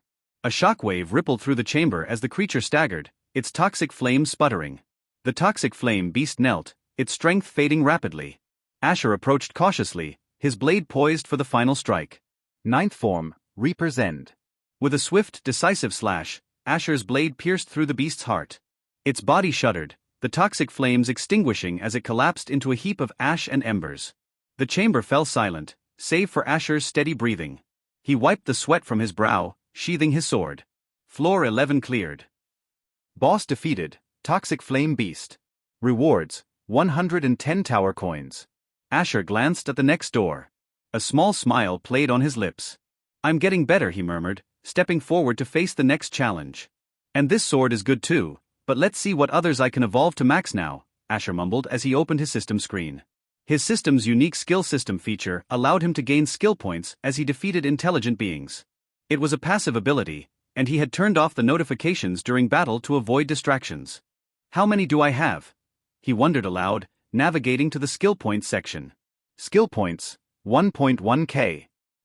I've amassed a lot, he nodded in satisfaction before opening the sword art section. After clearing each floor, the system granted a 30-minute rest period, so he was taking his time selecting skills to upgrade. Up until now, there have been monsters as well as magic constructs, Asher muttered, recalling the challenges he had faced. His eyes scanned 2 sword arts he had previously encountered but hadn't mastered yet. Myriad Emperor Beast Slaying Art. Magic Breaker Sword Art.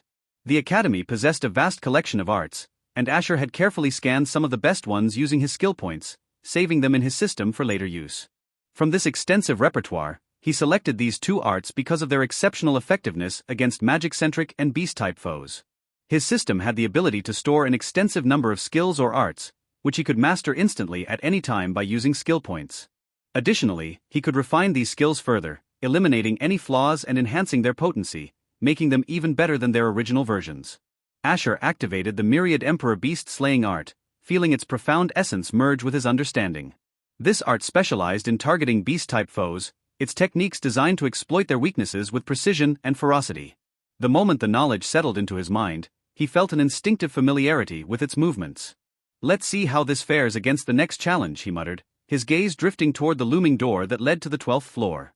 Next, he turned to the Magic Breaker Sword Art. The art radiated a disruptive aura, its techniques honed to counter and sever magical constructs. It was an ideal countermeasure against the mages and magical creatures that populated the tower. Asher smiled faintly, impressed by the system's capability to allow him to instantly grasp such powerful techniques. With these 2 arts, I should be able to handle both extremes, beasts and magic users. His thoughts shifted to the remaining skill points. While he had invested heavily in these 2 arts, he still had points left to refine and enhance them further. He accessed the skill refinement feature of his system, targeting the 2 arts. Refinement complete. Myriad Emperor Beast Slaying Art, enhanced precision and agility. Magic Breaker Sword Art, increased magical disruption efficiency. Perfect, Asher said with a smirk. Now they're even better. As for his concern about the tower detecting him using his system, he had already confirmed through absolute appraisal that the tower was not powerful enough to detect it. With this assurance, he moved forward confidently, using his system freely without any worry. Let's see how these new arts measure up. As the heavy door creaked open, the 12th floor revealed itself. It was an expansive arena, its floor paved with obsidian tiles that shimmered faintly in the dim light. Towering pillars surrounded the space, each inscribed with glowing runes that pulsed with a rhythm, almost as if alive. Asher stepped onto the 12th floor, his gaze sweeping over the obsidian-tiled arena. It was vast, ringed with towering pillars carved with glowing runes that seemed to hum with a rhythmic pulse. At the center stood the Guardian, a thunderclaw chimera. The monstrous beast snarled, its lion's head bearing razor-sharp fangs, its serpent tail coiling menacingly, and its massive wings crackling with arcs of lightning that illuminated its muscular frame. Floor 12 Guardian, Thunderclaw Chimera. Type, Beast Magic Hybrid. Asher smirked, his grip tightening on his blade. A Beast Magic Hybrid? Perfect. Let's test the arts I just mastered. The Chimera roared, the sound reverberating through the arena as it charged forward. Its claws crackled with electrified energy, slashing down toward Asher in a devastating arc. Beast Severance Slash. With a burst of speed, Asher sidestepped the blow and countered with a diagonal slash aimed at the Chimera's shoulder. The strike connected, leaving a deep wound that oozed dark, viscous blood. The beast reeled, its serpent tail lashing out like a whip, hissing furiously. Asher jumped back, narrowly avoiding the tail's venomous bite. He landed lightly, immediately pivoting into an offensive stance. Thunder Fong Cleave. Darting forward, his blade shimmered with a beast-slaying aura, cutting through the air like lightning. The strike aimed at the Chimera's tail struck true, severing the tip of the serpent head. The beast howled in rage, its wings flaring as it unleashed a storm of lightning bolts in retaliation. Asher's instincts kicked in. He raised his blade, activating the Magic Breaker Guard, a defensive technique from the Magic Breaker Sword art. The sword absorbed the incoming lightning, its edge glowing faintly as it nullified the magic energy. Not bad, but you'll need more than flashy tricks to take me down. The Chimera roared again, this time leaping into the air. Its wings beat powerfully, creating a gale that knocked Asher off balance for a moment. Seizing the opportunity, the beast dived at him, its claws aiming to pin him to the ground. Phantom Step Evasion. In a blur, Asher vanished from the Chimera's line of sight, reappearing behind it with fluid grace. His sword glinted as he spun, launching into a flurry of attacks. Myriad crescent blades. A series of rapid crescent-shaped slashes tore into the Chimera's back. Each strike targeted a vital point, the beast-slaying art amplifying the damage. The Chimera howled, its movements becoming erratic as it twisted to face him, its lion's maw opening wide to unleash a torrent of black flames. Asher braced himself. Magic Breaker Reversal. His blade met the flames head-on, slicing through the inferno and dispersing it into harmless embers. The Chimera staggered back, its energy waning. Asher pressed his advantage, his movements relentless. Beast's Heart Strike. Channeling his full strength, Asher lunged forward, his blade glowing with concentrated power. The strike pierced the Chimera's chest, striking its core. The beast froze, its body convulsing as the light in its eyes dimmed. The Chimera collapsed, its massive form crashing to the ground with a thunderous boom. Asher stepped back, his breathing steady despite the grueling fight. Floor 12 Guardian defeated. Reward, 120 tower coins. Find more to read at my virtual library empire. Good, time to keep moving, he mumbled as continued to climb the tower. Asher ascended to the 13th floor, his mind focused and his blade ready. The Guardian was a flame basilisk, its fiery scales glowing with an intense heat that could incinerate weaker foes instantly. With precise movements and mastery of his arts, Asher struck swiftly. Inferno Severance. His blade cleaved through the basilisk's armored hide, extinguishing its flames in moments. Floor 13 Guardian defeated. Reward, 130 tower coins. He wasted no time, stepping through the door to the next floor. The 14th floor introduced a pack of shadow wolves. Their movements were swift, blending seamlessly with the darkness. Phantom Step Evasion. Asher darted between them, his blade flashing. Myriad crescent blades. A flurry of slashes cut through the pack, leaving no chance for retaliation. Floor 14 Guardian defeated. Reward, 140 tower coins. The 15th floor pitted him against a rock titan, its massive fists shaking the ground with every swing. Magic Breaker Reversal. Asher absorbed the titan's energy blasts, redirecting them back with devastating effect. He finished it with a powerful overhead strike. Floor 15 Guardian defeated. Reward, 150 tower coins. The 16th floor held a frost wyvern, its icy breath freezing the air. Thunder Fong Cleave. Channeling electrified energy, Asher shattered the wyvern's icy armor before delivering the final blow. Floor 16 Guardian defeated. Reward, 160 tower coins. The 17th floor unleashed a group of phantom knights, spectral warriors immune to normal attacks. Soul Piercer Slash. Utilizing his Soul Reaper Monarch ability, Asher infused his blade with soul energy, dismantling the knights effortlessly. Floor 17 Guardian defeated. Reward, 170 tower coins. On the 18th floor, a lava elemental emerged, its molten form radiating oppressive heat. Beast's Heart Strike. Targeting its core with pinpoint precision, Asher disintegrated the elemental. Floor 18 Guardian defeated. Reward, 180 tower coins. Finally, the 19th floor presented a bone hydra, its skeletal head snapping and regenerating rapidly. Myriad Empyrean Fong.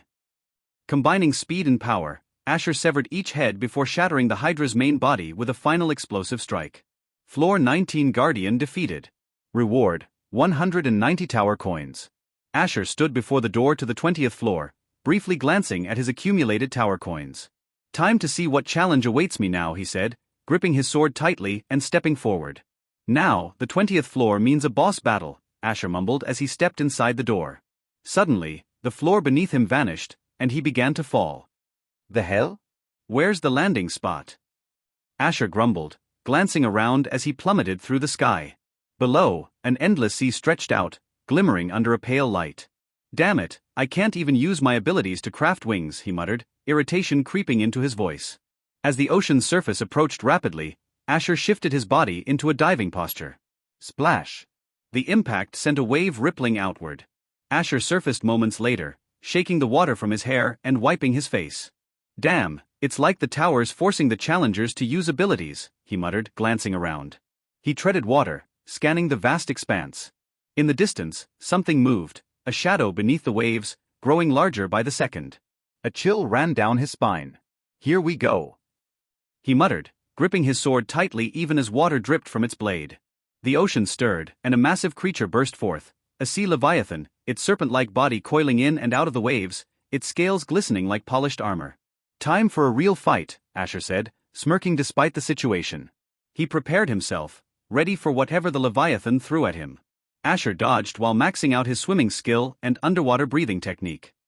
Damn, never thought I'd be using skill points on this, he thought, his swimming speed significantly increasing. Though not as fast as the sea leviathan, it was just enough to evade and avoid many of the beast's powerful attacks. Each flick of his legs and stroke of his arms propelled him through the water with precision, narrowly dodging the leviathan's massive jaws and its tail, which whipped through the water like a battering ram.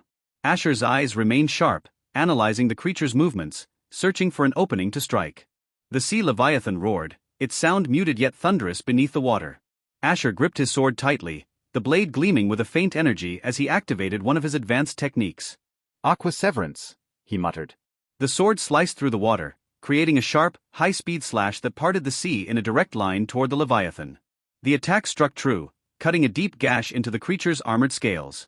The leviathan recoiled, its glowing eyes locking onto Asher with fury. The massive beast surged forward, its body coiling through the water with terrifying speed. Asher spun, dodging to the side just as the leviathan's tail swept past, causing a violent current that nearly dragged him back toward the creature. Time to up my game, he muttered, positioning himself. The leviathan lunged again, and Asher countered with a precise strike. Ripple Blade Dance.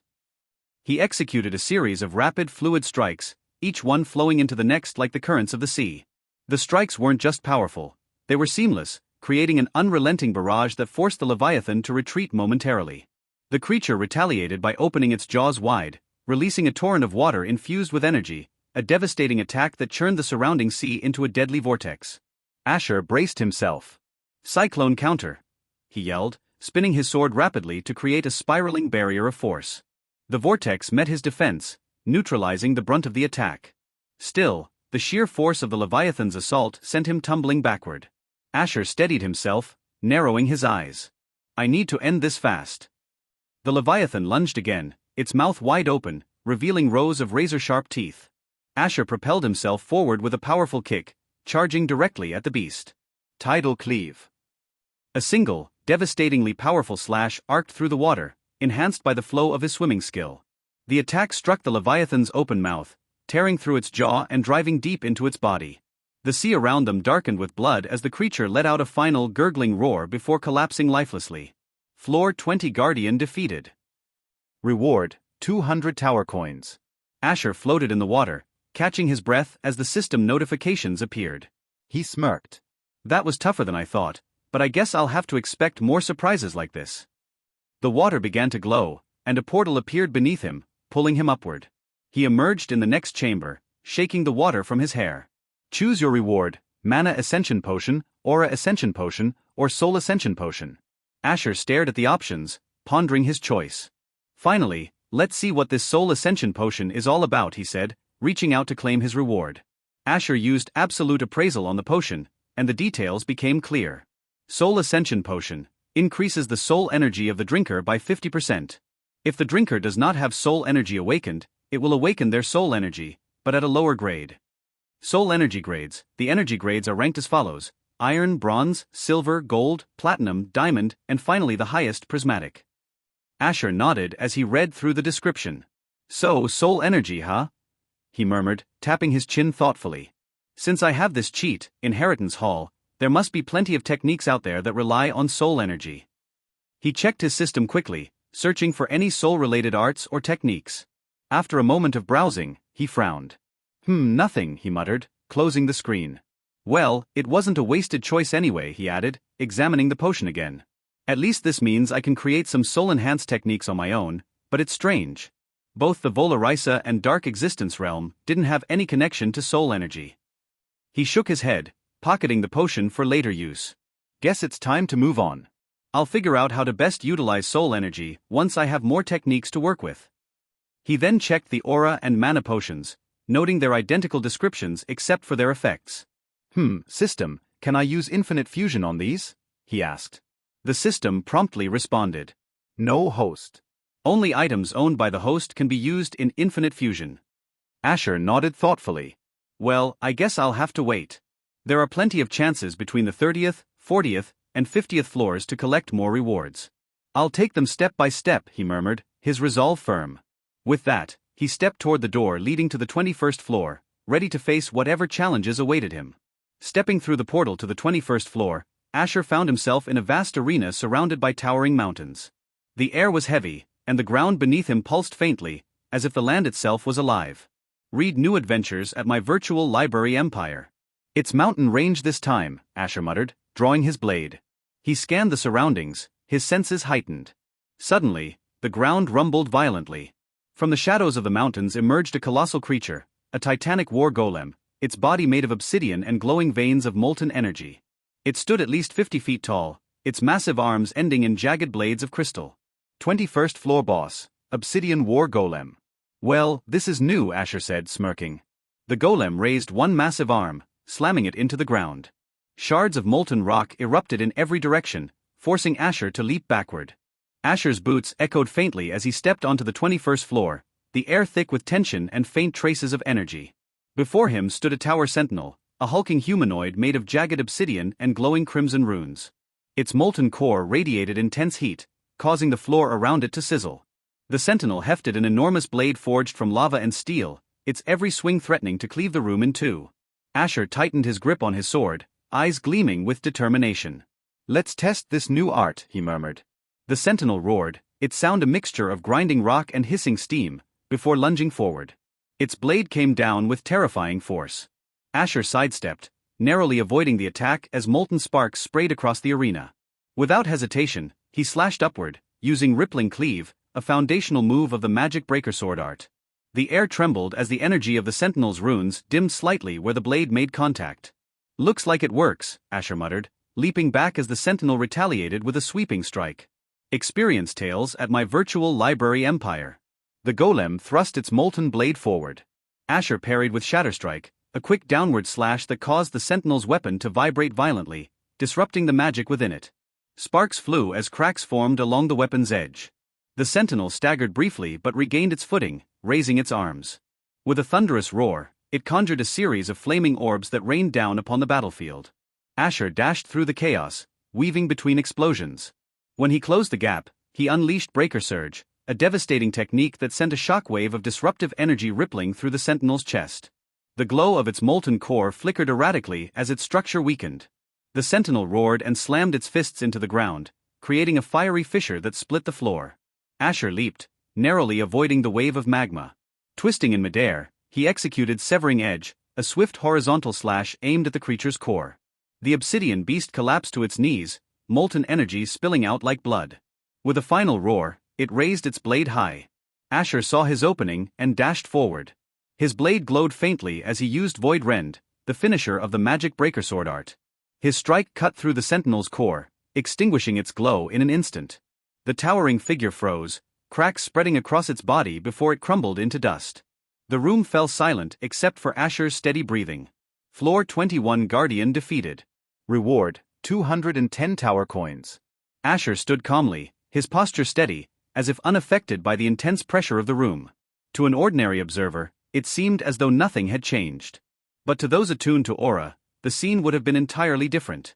Around Asher, a crimson glow began to emerge, faint at first but growing steadily stronger. It radiated from his core, spreading outward in a form reminiscent of a lion's mane, fierce and untamed. The energy flickered, wild yet controlled, giving him an almost regal aura.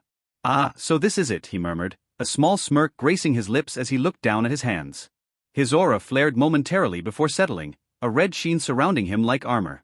"It's raw, but it's still mine," he said, his voice calm but laced with determination. Asher's aura wasn't just for show. Its sheer intensity caused the air to shimmer slightly, and even the ground beneath him seemed to crack subtly under the unseen weight of his power.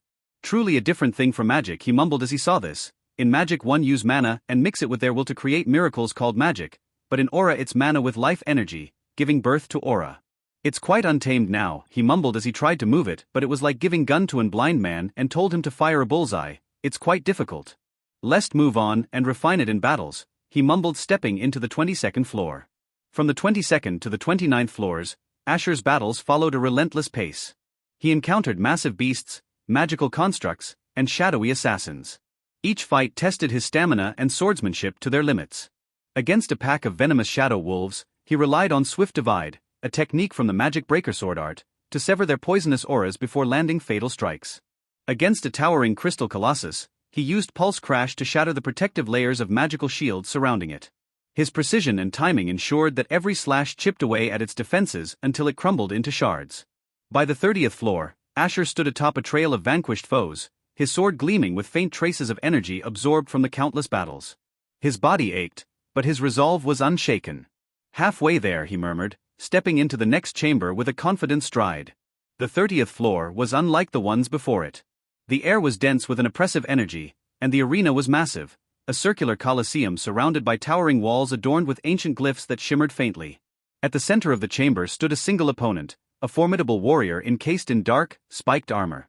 His weapon, a colossal greatsword, rested on the ground, its blade humming with ominous energy. The towering warrior raised his head, revealing glowing crimson eyes beneath his helm. A voice, deep and resonant, echoed through the chamber. "Challenger, you face the Abyss Knight, Guardian of the 30th floor. Prepare yourself." Asher gripped his sword tighter. He could feel the difference immediately. Unlike the beasts and constructs before, this was a true warrior, one who radiated raw strength and unrelenting menace. The Abyss Knight charged, his massive blade carving through the air with deadly precision. Asher dodged to the side, the ground where he stood moments before exploding into shards of stone. The knight wasted no time, following up with a wide horizontal slash. Asher raised his sword and parried, the force of the blow sending him skidding backward. The Abyss Knight charged, his massive blade carving through the air with deadly precision. Asher dodged to the side, the ground where he stood moments before exploding into shards of stone. The knight wasted no time, following up with a wide horizontal slash. Asher raised his sword and parried, the force of the blow sending him skidding backward. "So, we're playing at brute strength now?" Asher smirked, steadying himself. He dashed forward, feinting to the left before unleashing a downward slash. The Abyss Knight raised his blade to block, but Asher quickly transitioned into Pulse Crash, a technique designed to destabilize magical energy. A shockwave reverberated through the knight's weapon, momentarily disrupting its aura. The knight staggered but quickly retaliated, his blade igniting with a dark flame. He swung in a wide arc, releasing a wave of black fire that surged toward Asher. "Not bad," Asher muttered, pivoting to the side and slashing upward with void rend. His strike cleaved through the fire, splitting it in two before dissipating entirely. The knight didn't relent, closing the distance and bringing his blade down in a devastating overhead strike. Asher sidestepped, countering with severing edge, a horizontal strike aimed at the knight's exposed flank. Sparks flew as his blade scraped against the dark armor, leaving a faint crack. The Abyss Knight roared, his aura flaring with dark energy. He raised his hand, summoning spectral swords that floated around him before launching them toward Asher. Dodging swiftly, Asher wove through the barrage, each movement precise and calculated. As he neared the knight, he activated Breaker Surge, his blade glowing faintly. The strike connected with the knight's chest, the force shattering one of the dark runes etched into his armor. The Abyss Knight stumbled back, his aura flickering. But he was far from defeated. Raising his blade to the sky, he channeled a surge of energy, the ground trembling beneath them. Massive spikes of dark energy erupted from the floor, forcing Asher to leap and roll to avoid being impaled. "Time to end this," Asher muttered. His aura flared, the crimson light coalescing around his blade. He dashed forward, weaving through the onslaught of spikes, and leaped into the air. "Void Cleave!" he shouted, bringing his sword down with all his might. The strike landed directly on the knight's chest, cutting through the remaining runes and shattering his core. The Abyss Knight let out a final roar, his body disintegrating into particles of light. The chamber fell silent as Asher landed gracefully, his sword still glowing faintly from the exertion. Floor 30 Guardian defeated. Reward, 300 tower coins. Extra reward chosen, Soul Ascension Potion. Asher exhaled, his body trembling slightly from the intense battle. He glanced at the core hovering in his hand, a black crystalline object that pulsed with faint energy. "A nice trophy," he muttered, pocketing the core before looking toward the next staircase. "Let's see what the 31st floor has in store." With a determined stride, he ascended once more, ready for whatever awaited him above. Explore more at my virtual library empire. Asher continued his relentless ascent, each floor presenting a new challenge as he fought his way from the 40th to the 50th floor. On every boss floor, the rewards were enticing, but Asher always chose the Soul Ascension Potion, storing them for later use, except for one occasion when he opted for a Sword Aura Ascension Potion. The mastery of Aura, like other foundational abilities, was categorized into ranks: Iron, Bronze, Silver, Gold, Platinum, Diamond, and finally the Prismatic rank, the pinnacle of mastery. When Asher drank the Sword Aura Ascension Potion, he felt an immediate change. His previously unstable aura, wild and untamed, finally settled into the Iron rank of mastery. The crimson energy surrounding him no longer flickered sporadically, instead, it flowed like a disciplined flame, fierce yet controlled. "Finally," he murmured, flexing his fingers as the energy coalesced smoothly around his blade. His aura resonated with his sword, amplifying its power. Every slash now carried the weight of his newfound control, making his techniques even deadlier. Floor after floor, Asher fought monstrous guardians, cunning spellcasters, and massive constructs. Each victory brought him closer to his goal. Between battles, he reflected on his progress and the potions he had collected. Despite the allure of their power, he resisted the urge to drink the Soul Ascension Potions, determined to use them strategically later. "Next is the 51st floor," he muttered as he climbed the final steps leading to another boss chamber. His expression was calm but resolute, the glow of his aura illuminating the path ahead. He glanced at the collection of potions stored within his system inventory. "I'll save these for now. Once I've gathered enough and perfected their fusion using infinite fusion, I'll drink the ultimate version." His eyes narrowed. "The 100th floor will be where it all comes together," he said, stepping through the doors of the 51st floor, prepared for the next battle. Asher's journey from the 51st to the 100th floor was marked by increasingly intense battles, each boss an embodiment of the tower's challenge to push its climbers to their limits. 60th floor, the Abyss Warden. Asher stepped into a dimly lit chamber where the Abyss Warden loomed. It was a towering knight, its blackened armor glowing with veins of molten lava. In its hand, it wielded a massive scythe that radiated malevolent energy, each movement carving dark fissures into the floor. The heat in the room was suffocating, the air crackling with an ominous energy. The warden wasted no time, slashing its scythe downward. Asher sidestepped, feeling the wind of the strike graze his face as the ground behind him exploded in fiery shards. He countered with rippling cleave, his blade striking the molten core visible through the cracks in its chest. Sparks flew, and the warden stumbled but quickly retaliated with a sweeping attack. "Your defense is good," Asher muttered, leaping into the air to avoid another scythe swing. He used Shatter Strike, slamming his blade down and causing a reverberation that disrupted the warden's energy. The knight roared, molten energy leaking from its core as it swung wildly. Asher saw his opportunity and dashed forward, his blade glowing with the force of void rend. His strike cleaved through the warden's molten heart, extinguishing its glow. The knight froze, cracks spreading across its form before it shattered into pieces. Reward: 600 tower coins. Asher claimed a soul ascension potion, stepping forward confidently. 70th floor, the Infernal Hydra. The arena was a molten cavern, lava bubbling in pools across the floor. The Infernal Hydra roared, its 3 heads, one of fire, one of lava, and one of toxic smoke, lunging at Asher in unison. Each head attacked independently, forcing Asher to move with agility and precision. The fire head unleashed blazing streams, forcing Asher to weave through the flames. The lava head vomited molten rocks that exploded on impact, and the smoke head cloaked the battlefield in poisonous mist. Asher activated Pulse Crash, sending a shockwave to clear the toxic fog, giving him a clear view. He dashed toward the fire head, using Severing Edge to sever it cleanly before it could regenerate. The lava head retaliated with a torrent of molten rock, but Asher countered with Breaker Surge, disrupting the energy fueling its attacks. With swift movements, he dodged a snap from the smoke head and plunged his blade into its throat. The Hydra's remaining heads writhed in agony, attempting to regenerate. Asher, not giving it a chance, leaped into the air and unleashed Void Rend, severing all 3 necks in one motion. The Hydra collapsed, its body sinking into the lava as the battlefield cooled. Reward: 700 tower coins.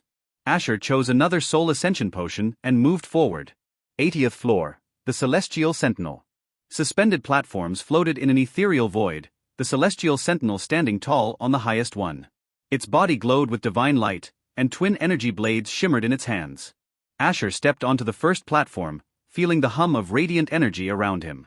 The Sentinel wasted no time, leaping from its perch and slashing at Asher with a flurry of precise strikes.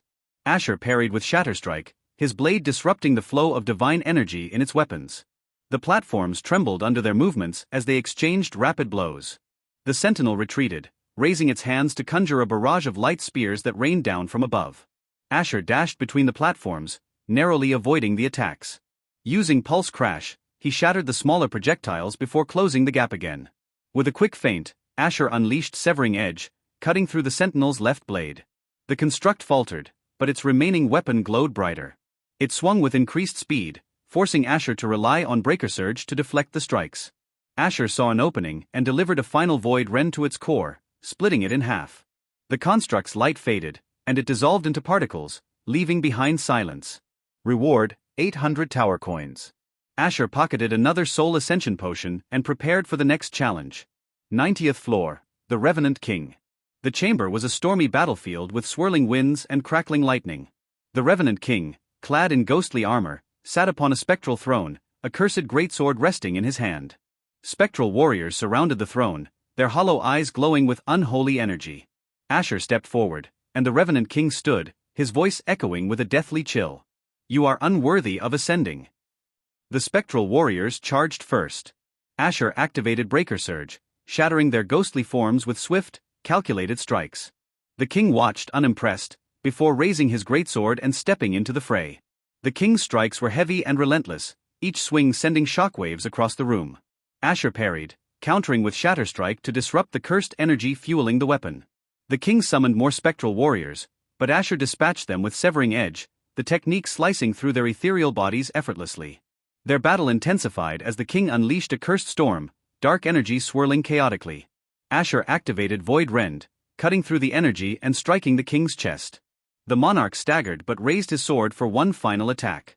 With a precise upward slash, Asher cleaved through the Revenant King's armor, shattering his form. The storm dissipated, leaving only silence. Reward: 900 tower coins. Asher claimed another soul ascension potion, his mind focused on the challenge of the 100th floor. 100th floor, the Ascendant Gatekeeper. The chamber was grand and radiant, a stark contrast to the darkness of the lower floors. The Ascendant Gatekeeper, clad in gleaming golden armor, stood with a massive energy blade glowing in its hand. Its presence was overwhelming, the very air vibrating with its power. The Gatekeeper moved first, appearing in front of Asher in a blur of speed. Its blade came down with terrifying force, but Asher parried with Severing Edge, the clash sending shockwaves through the room. The Gatekeeper leaped back, summoning radiant orbs that hovered around it.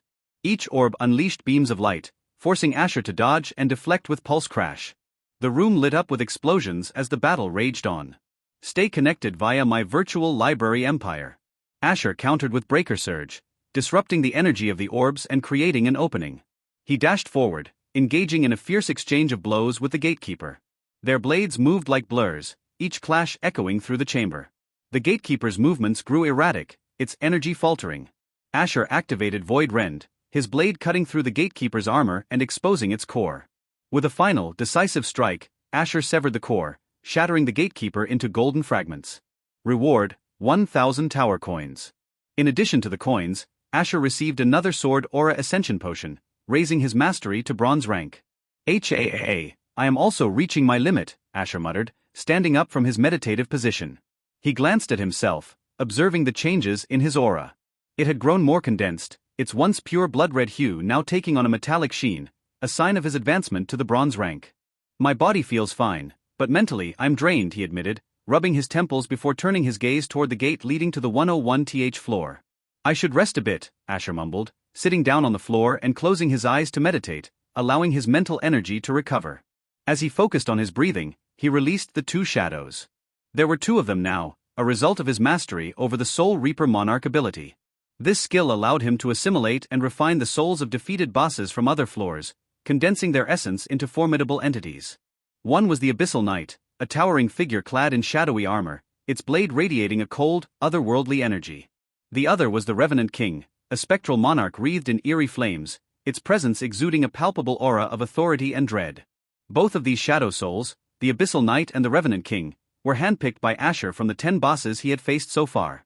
These two stood out as the most resilient and challenging adversaries, having lasted the longest against him. As for the other bosses, Asher utilized his infinite fusion ability to merge their essences into these two, enhancing their power and abilities with each fusion. Now, both the Abyssal Knight and the Revenant King were formidable entities, nearing Asher's own level of strength.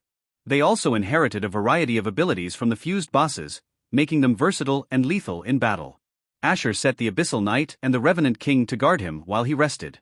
He also activated a small alarm clock-like device to ensure he would wake up in 25 minutes. If a challenger failed to step into the next floor within the 30-minute rest window, it was counted as a forfeit, eliminating them from the tower challenge, a fate Asher had no intention of meeting.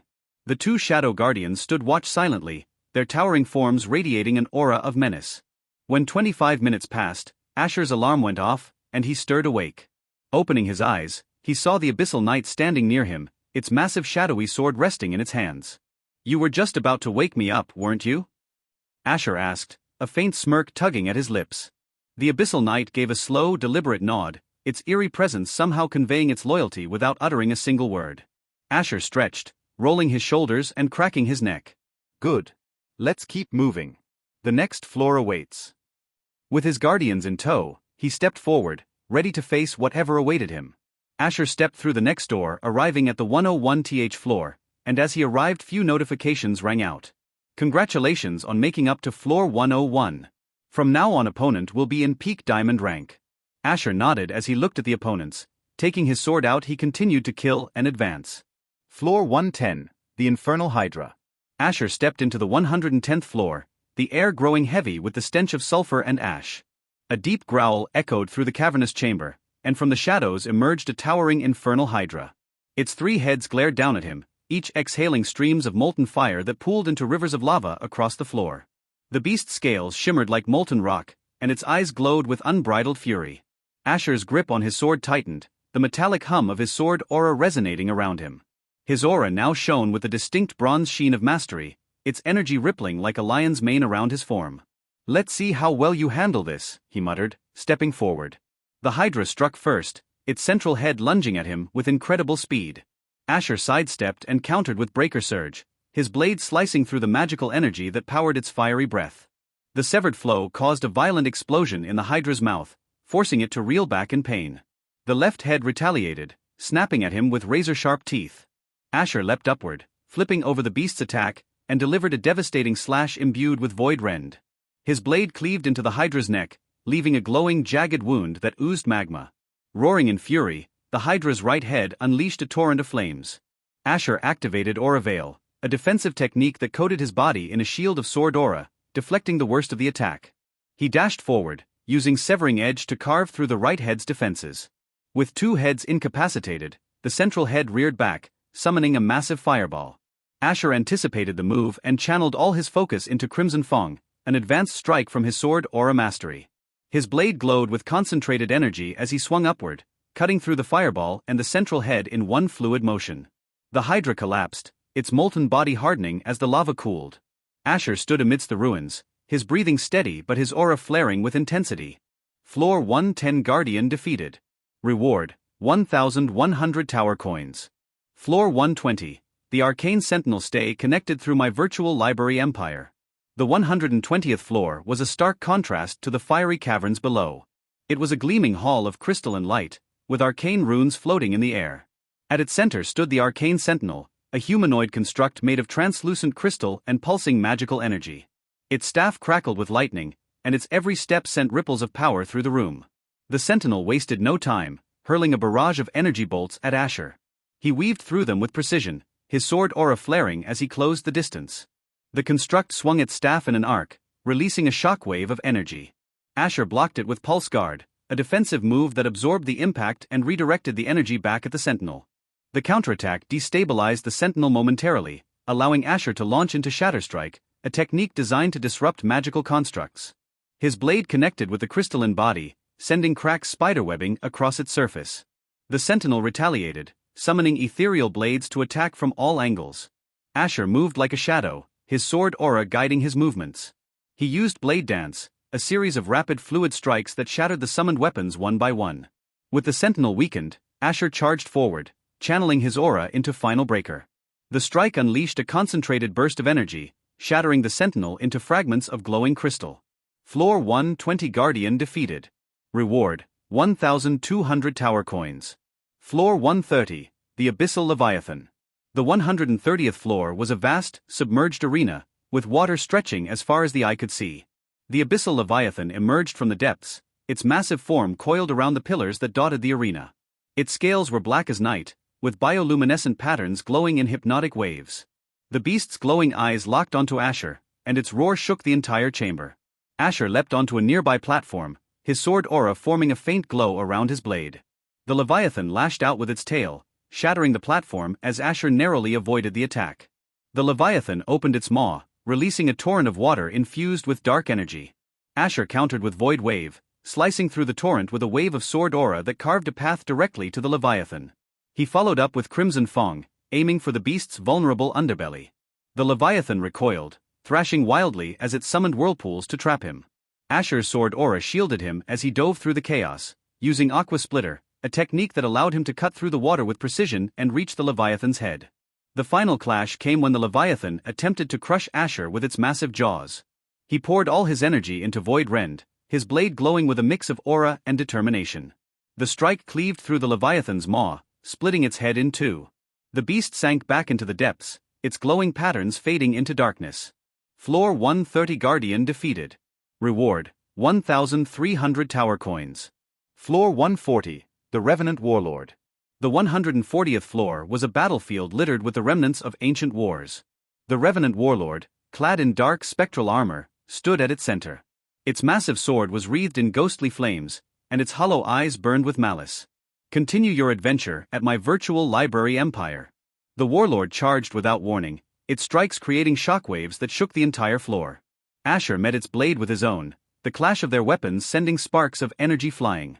The Warlord's attacks were relentless, forcing Asher to rely on Aura Veil to absorb the impact and maintain his footing. Asher countered with Breaker Surge, targeting the flames on the Warlord's blade. The strike extinguished a portion of the spectral fire, weakening the Warlord's attacks. He followed up with Severing Edge, a precise slash that left a glowing gash across the Warlord's chest. The Warlord roared and summoned spectral warriors to aid it. Asher fought through them with Blade Dance, his movements swift and deadly. Each strike dissolved the spectral figures into wisps of smoke. In the final moments of the battle, Asher channeled all his energy into Final Breaker. His blade, glowing with intense sword aura, clashed with the Warlord's in a blinding explosion of energy. When the light faded, the Warlord's armor crumbled, and its spectral form dissipated into the air. Floor 140 Guardian defeated. Reward, 1,400 tower coins. Floor 150, the Tempest Titan. The 150th floor was a stormy expanse, with dark clouds swirling above and lightning striking the ground at random intervals. At its center stood the Tempest Titan, a colossal figure wreathed in thunder and wind. Its entire form was composed of storm clouds, save for its glowing core of condensed lightning. The Titan raised its massive arms, summoning a tornado that surged toward Asher. He planted his feet firmly, his sword aura flaring as he used Pulse Guard to stabilize himself. His blade cut through the gale, allowing him to approach the Titan. With a roar, the Titan slammed its fists into the ground, sending arcs of lightning racing toward Asher. He dodged swiftly, then retaliated with rippling cleave, his strike disrupting the flow of the Titan's energy and dimming its glow. The Titan countered with a series of rapid lightning strikes, forcing Asher to rely on Aura Veil to shield himself. Asher closed the distance, leaping onto the Titan's arm and running up its length with remarkable agility. He targeted the glowing core, using Breaker Surge to sever the threads of energy holding it together. The Titan staggered, its form becoming unstable as the storm surrounding it began to dissipate. In one final effort, it unleashed a massive bolt of lightning directly at Asher. He met the attack head-on with Void Rend, his blade cutting through the energy and piercing the Titan's core. The storm quieted, and the Titan dissolved into harmless wisps of vapor. Floor 150 Guardian defeated. Reward, 1,500 Tower Coins. Floor 160, the Frostbound Colossus. The 160th floor was a frozen wasteland, the ground slick with ice and jagged spikes of frost jutting up like spears. The Frostbound Colossus loomed in the distance, its body made of glacial ice and enchanted with frigid energy. Each step it took sent tremors through the floor, creating new ice formations. Asher's breath fogged in the cold air, but his sword aura burned brightly, keeping the frostbite at bay. The Colossus opened the battle with a devastating stomp, sending shards of ice flying in all directions. Asher dodged gracefully, using Aqua Splitter to slice through the shards and close the distance. The Colossus swung its massive arm, encased in ice so thick it could shatter steel. Asher parried with Shatterstrike, his blade vibrating with disruptive energy that cracked the icy armor. He followed up with Severing Edge, carving a deep gash into the Colossus's leg and forcing it to kneel. Angered, the Colossus released a freezing breath that encased the battlefield in an even thicker layer of ice. Asher activated Aura Veil, skating across the ice with precision and speed. He targeted the Colossus's chest, where its icy heart pulsed faintly. With a powerful Crimson Fong, Asher shattered the heart, and the Colossus collapsed into a mountain of frost. Floor 160 Guardian defeated. Reward, 1,600 Tower Coins. Floor 170, the Abyss Stalker. The 170th floor was shrouded in darkness, with only faint, glowing runes illuminating the arena. The Abyss Stalker, a shadowy predator with 6 glowing red eyes, emerged from the void. Its movements were quick and silent, making it a challenging opponent for anyone who relied on sight. Asher closed his eyes, focusing on his sword aura to sense the stalker's movements. The predator lunged, its claws aiming for his throat. He sidestepped, slashing upward with blade dance, the flurry of strikes forcing the stalker to retreat. The Abyss Stalker disappeared into the shadows, reappearing behind Asher with a swift strike. He spun around, using Pulse Guard to deflect the attack and counter with Rippling Cleave. The strike cut through the shadows, revealing the beast's vulnerable core.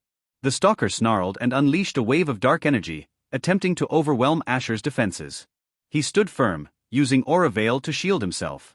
As the energy dissipated, he dashed forward with Breaker Surge, his blade slicing through the stalker's core. The predator let out a final guttural growl before dissolving into the darkness. Floor 170 Guardian defeated. Reward, 1,700 Tower Coins. Floor 180, the Celestial Guardian. The 180th floor was a dazzling arena of light, with floating platforms suspended in the air. The Celestial Guardian, an angelic figure clad in golden armor, descended gracefully. Its radiant wings and glowing spear radiated overwhelming power. The Guardian attacked with a flurry of spear thrusts, each one imbued with holy energy. Asher deflected them with his sword aura, countering with Void Wave to disrupt the Guardian's rhythm. The energy clash sent shockwaves across the arena, shaking the platforms. The Guardian flew into the air, summoning a rain of light spears. Asher leapt between the platforms, dodging the barrage with remarkable agility.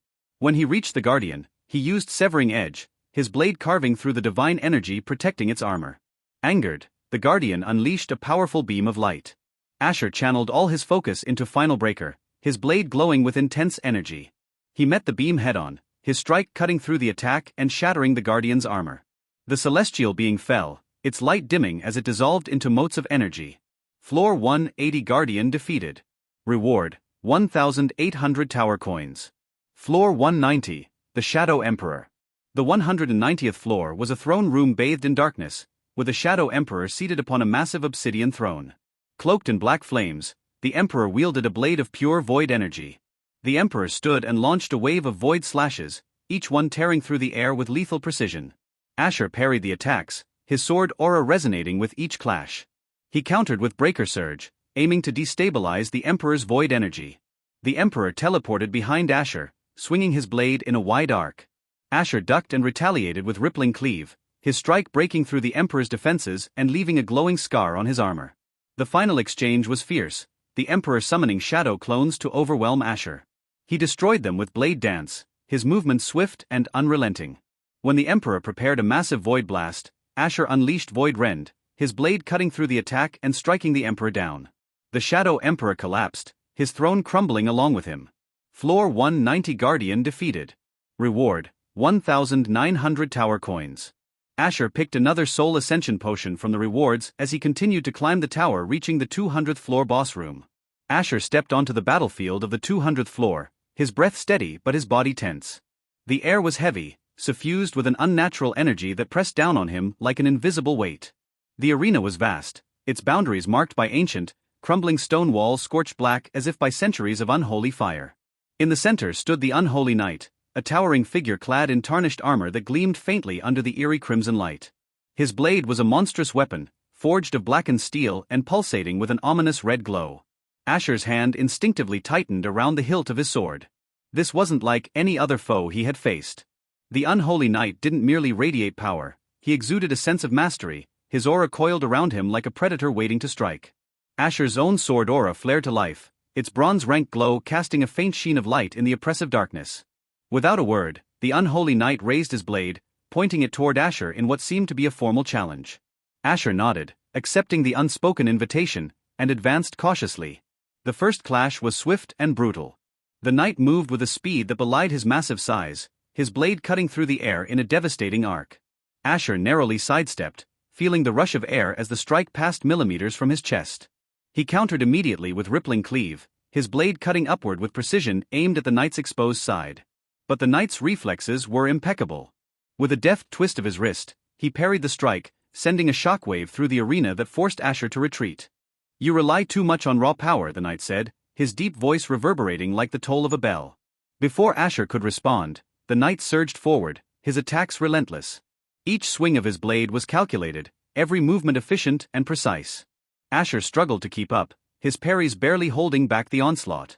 Find more chapters on my virtual library empire. The clash of their blades echoed through the battlefield, sparks flying with every collision. The knight's attacks carried an overwhelming weight, his aura infused into every strike. Asher was forced to fight defensively, using every ounce of his skill just to survive. Yet, amidst the chaos, he began to observe the knight's movements. The Unholy Knight's swordsmanship was a masterclass in precision. His footwork was flawless, his strikes perfectly timed, and his aura an extension of his will rather than a mere tool. Asher's mind raced, analyzing each movement, each feint and counter. He began to notice patterns, the way the knight shifted his weight before a powerful strike, the subtle twitch of his wrist that preceded a feint. But the knight was far from predictable. Asher attempted to counter with Breaker Surge, aiming to destabilize the knight's aura with a disruptive shockwave. The knight simply absorbed the attack, his aura rippling but holding firm. "Your techniques lack intent," the knight said, his tone almost admonishing. "Focus. Refine your will." The words struck a chord in Asher. He realized he had been relying too much on brute force, his attacks lacking the precision and clarity that defined true mastery. He steadied his breathing, calming his mind as he shifted his stance. His sword aura flared briefly before settling into a steady, controlled state. The next exchange was different. Asher's strikes became sharper, more deliberate. He parried the knight's attacks with newfound precision, his blade moving with purpose rather than desperation. The knight acknowledged the change with a faint nod. "Good," he said. "Now fight like a swordsman." Their blades clashed again, the force of their strikes sending ripples of energy across the battlefield. Asher began incorporating what he had learned, adapting his techniques to match the knight's rhythm. His aura sharpened, his movements more fluid as he closed the gap between them. Their blades clashed again, the force of their strikes sending ripples of energy across the battlefield. Asher began incorporating what he had learned, adapting his techniques to match the knight's rhythm. His aura sharpened, his movements more fluid as he closed the gap between them. But the knight wasn't done yet. With a surge of power, his aura erupted into a spectral flame, its dark tendrils licking at the edges of the arena. His strikes became faster, more powerful, forcing Asher to dig deep into his reserves. Each clash tested the limits of his skill and endurance. The fight became a brutal war of attrition, neither combatant willing to yield. Asher pushed himself to the brink, using every technique at his disposal: pulse guard to block devastating blows, severing edge to carve through the knight's defenses, and void rend to create openings. Yet, the knight's mastery kept him one step ahead, his counters precise and punishing. Finally, the knight raised his blade high, his aura condensing into a single, devastating strike. "Let this be your ultimate test," he said, his voice a mixture of challenge and respect. Asher braced himself, his own aura flaring to its peak as he prepared for the final clash. The knight's blade descended like a falling star, its power threatening to cleave the battlefield in two. Asher met it head-on with Final Breaker, channeling everything he had into a single, all-or-nothing strike. The clash of their blades created a shockwave so powerful that it obliterated the ground beneath them, sending debris flying in all directions. For a moment, it seemed as though the knight's power would overwhelm Asher. But with a roar of determination, he pushed forward, his blade cutting through the knight's aura. The unholy knight staggered, his sword falling from his grasp as he fell to one knee. "Well done," he said, his voice filled with genuine admiration. "You have proven yourself worthy." The knight's form began to dissolve into motes of light, leaving behind his sword embedded in the ground. Asher stood silently, his chest heaving as he tried to catch his breath. "If we are of same rank, I would have died against your sword mastery," Asher mumbled, knowing he lost a swordsmanship duel even if he won this battle. Floor 200 Guardian defeated. Reward, 2,000 tower coins.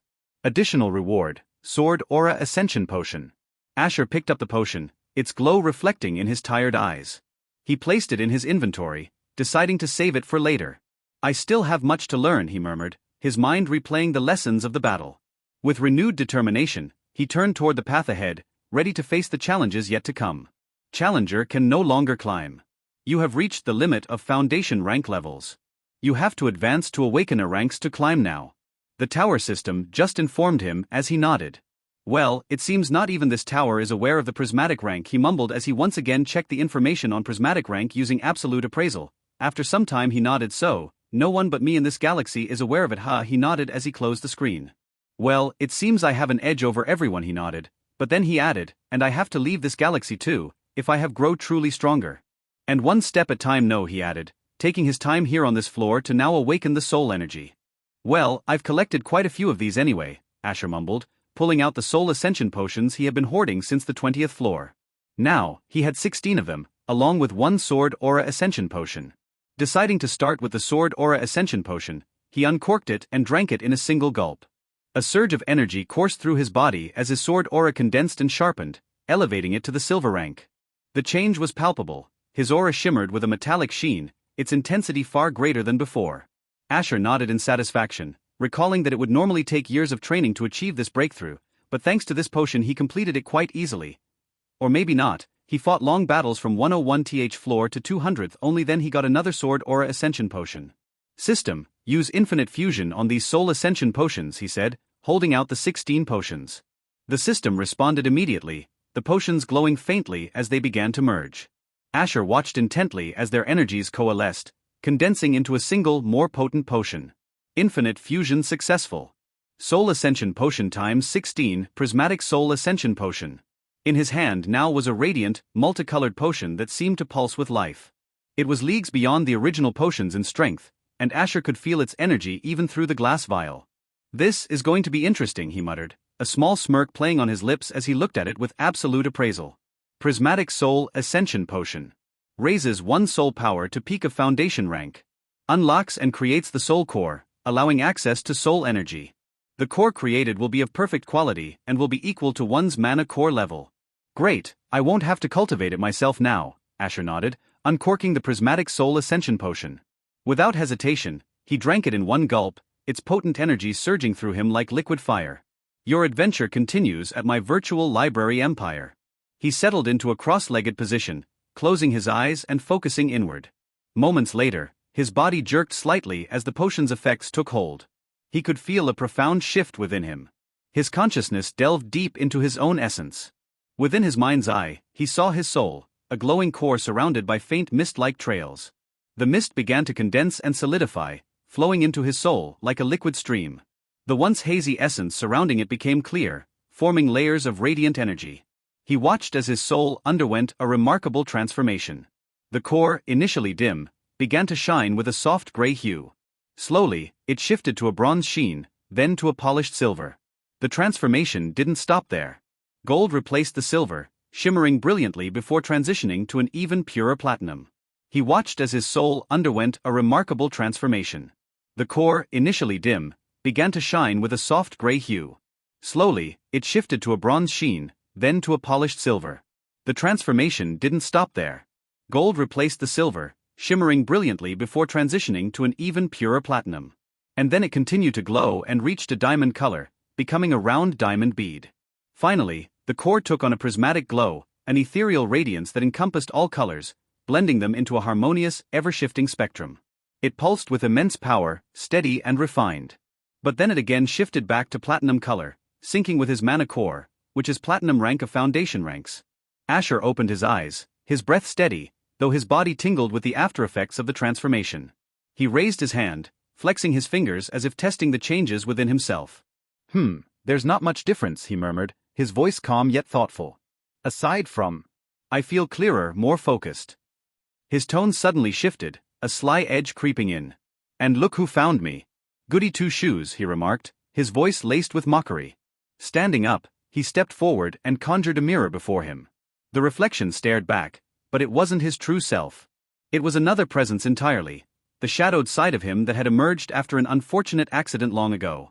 The figure in the mirror smirked, its eyes glowing faintly with a dark, piercing light.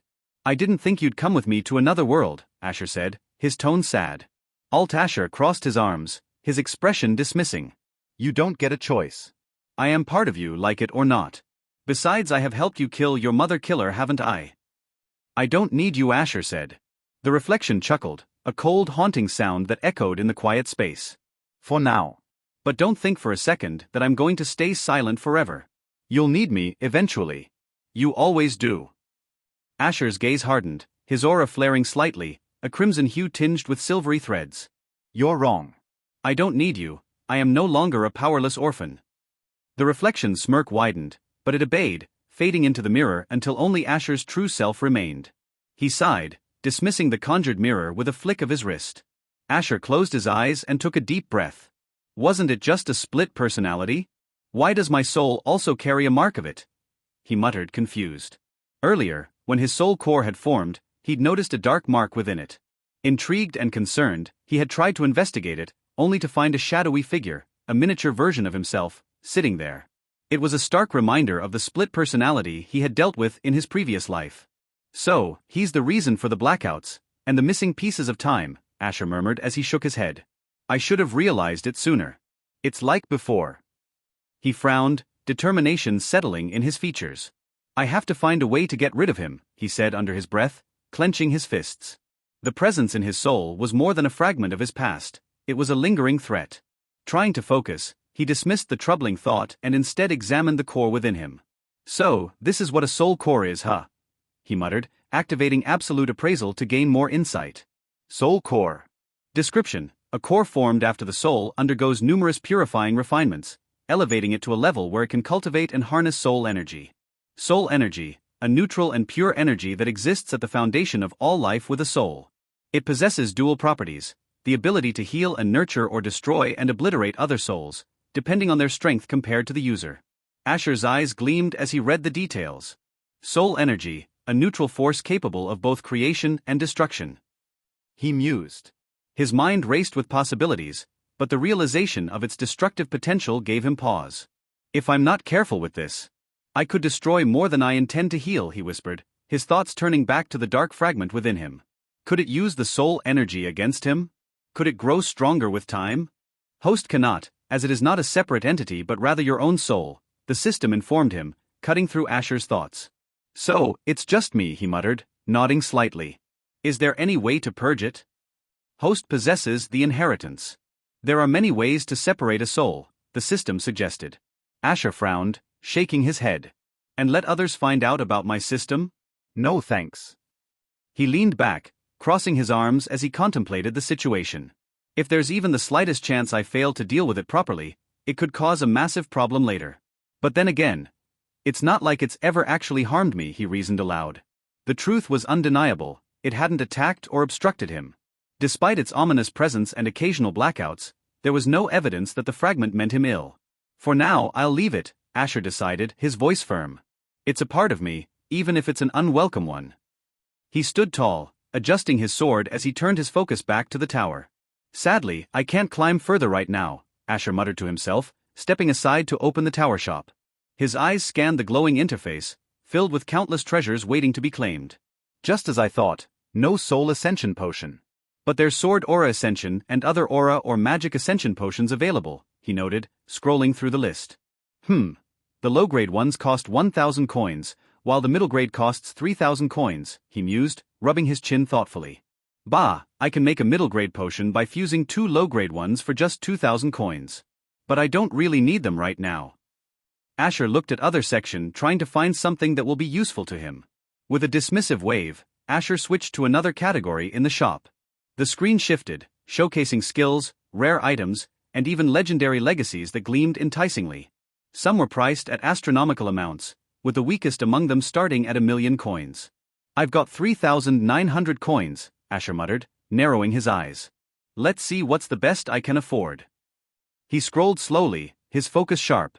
Every option he passed seemed to taunt him with promises of power, enchanted weapons, ancient artifacts, and mysterious scrolls filled with techniques lost to time. Finally, his gaze settled on a particular item.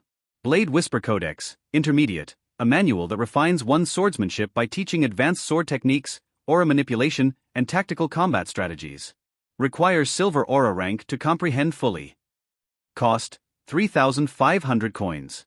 This looks perfect, Asher said, a small smirk forming on his lips. The purchases felt like a solid investment, aligning seamlessly with both his current abilities and long-term goals. He glanced at the lingering display of grand legacies and skills in the tower shop.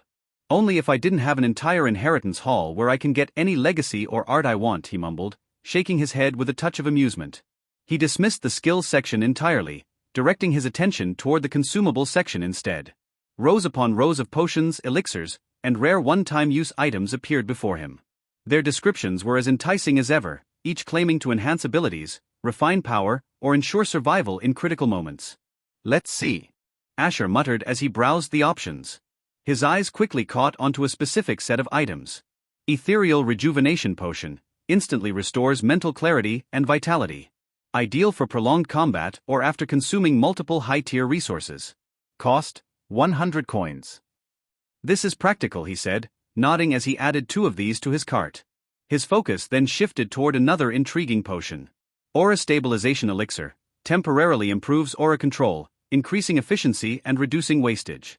Recommended for intense combat or focus training. Cost, 150 coins. This could really help me sharpen my control, especially at the silver rank.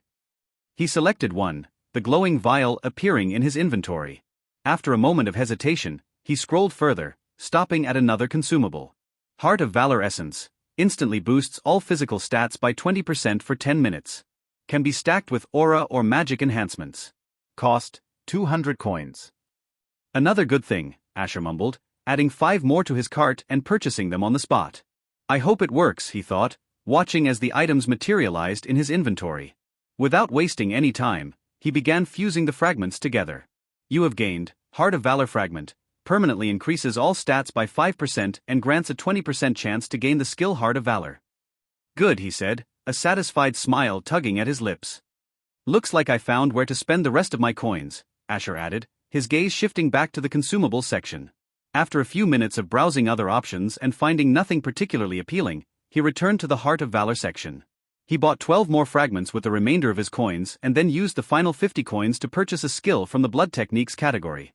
Blood Bombs, a skill that allows the user to convert their own blood into explosive, flammable bombs. The power and range depend on the amount of blood used. Interesting, Asher murmured, examining the skill in his inventory. It was a risky technique but could be devastating in the right circumstances. He mentally filed it away for later use. Satisfied with his haul, He stood up and stretched, rolling his shoulders to loosen the tension in his body. Time to see if I can get the full Heart of Valor or not, Asher muttered, taking the 12 multicolor essences and fusing them with the fragment of Heart of Valor. The result was a radiant, multicolored heart that pulsed with vibrant energy. Half Heart of Valor permanently increases all stats by 20% and grants a 60% chance to learn the skill Heart of Valor. Well, it's better than nothing, Asher said, examining the shimmering heart in his hand. Shrugging, he brought it to his mouth, biting into it like a piece of fruit. The texture was unexpectedly smooth, and the taste was surprisingly sweet. Tasted like ice cream, he mused with a faint chuckle. As the energy surged through his body, multicolored flames erupted around him, flickering and swirling in a dazzling display before being absorbed into his core. He felt his strength surge as his senses sharpened. His body tingled with newfound vitality, and his stats increased significantly. For a moment, he felt as though he was on the verge of grasping something, an elusive, powerful presence just beyond his reach. But as quickly as it came, the sensation faded, leaving him with an eerie silence. Guess no skill for me, Asher mumbled, scratching his head in mild disappointment. While the stat boost was significant, he had hoped for the coveted Heart of Valor skill to accompany it. He sighed, shaking off the momentary letdown. No point sulking over it. It's still a win, he said, rolling his shoulders and feeling the enhanced power coursing through him. He clenched his fist, watching as his sword aura responded, glowing more vividly than ever before. Good.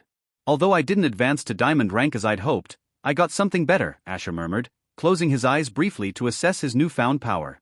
He could feel the subtle yet profound changes, the strength coursing through his veins like an unending current. Opening his eyes, they gleamed with determination. Anyway, I've got 2 years to reach the peak of prismatic rank, he added, exhaling deeply as he stretched, feeling the potential that had awakened within him. Despite the challenges ahead, Asher felt confident.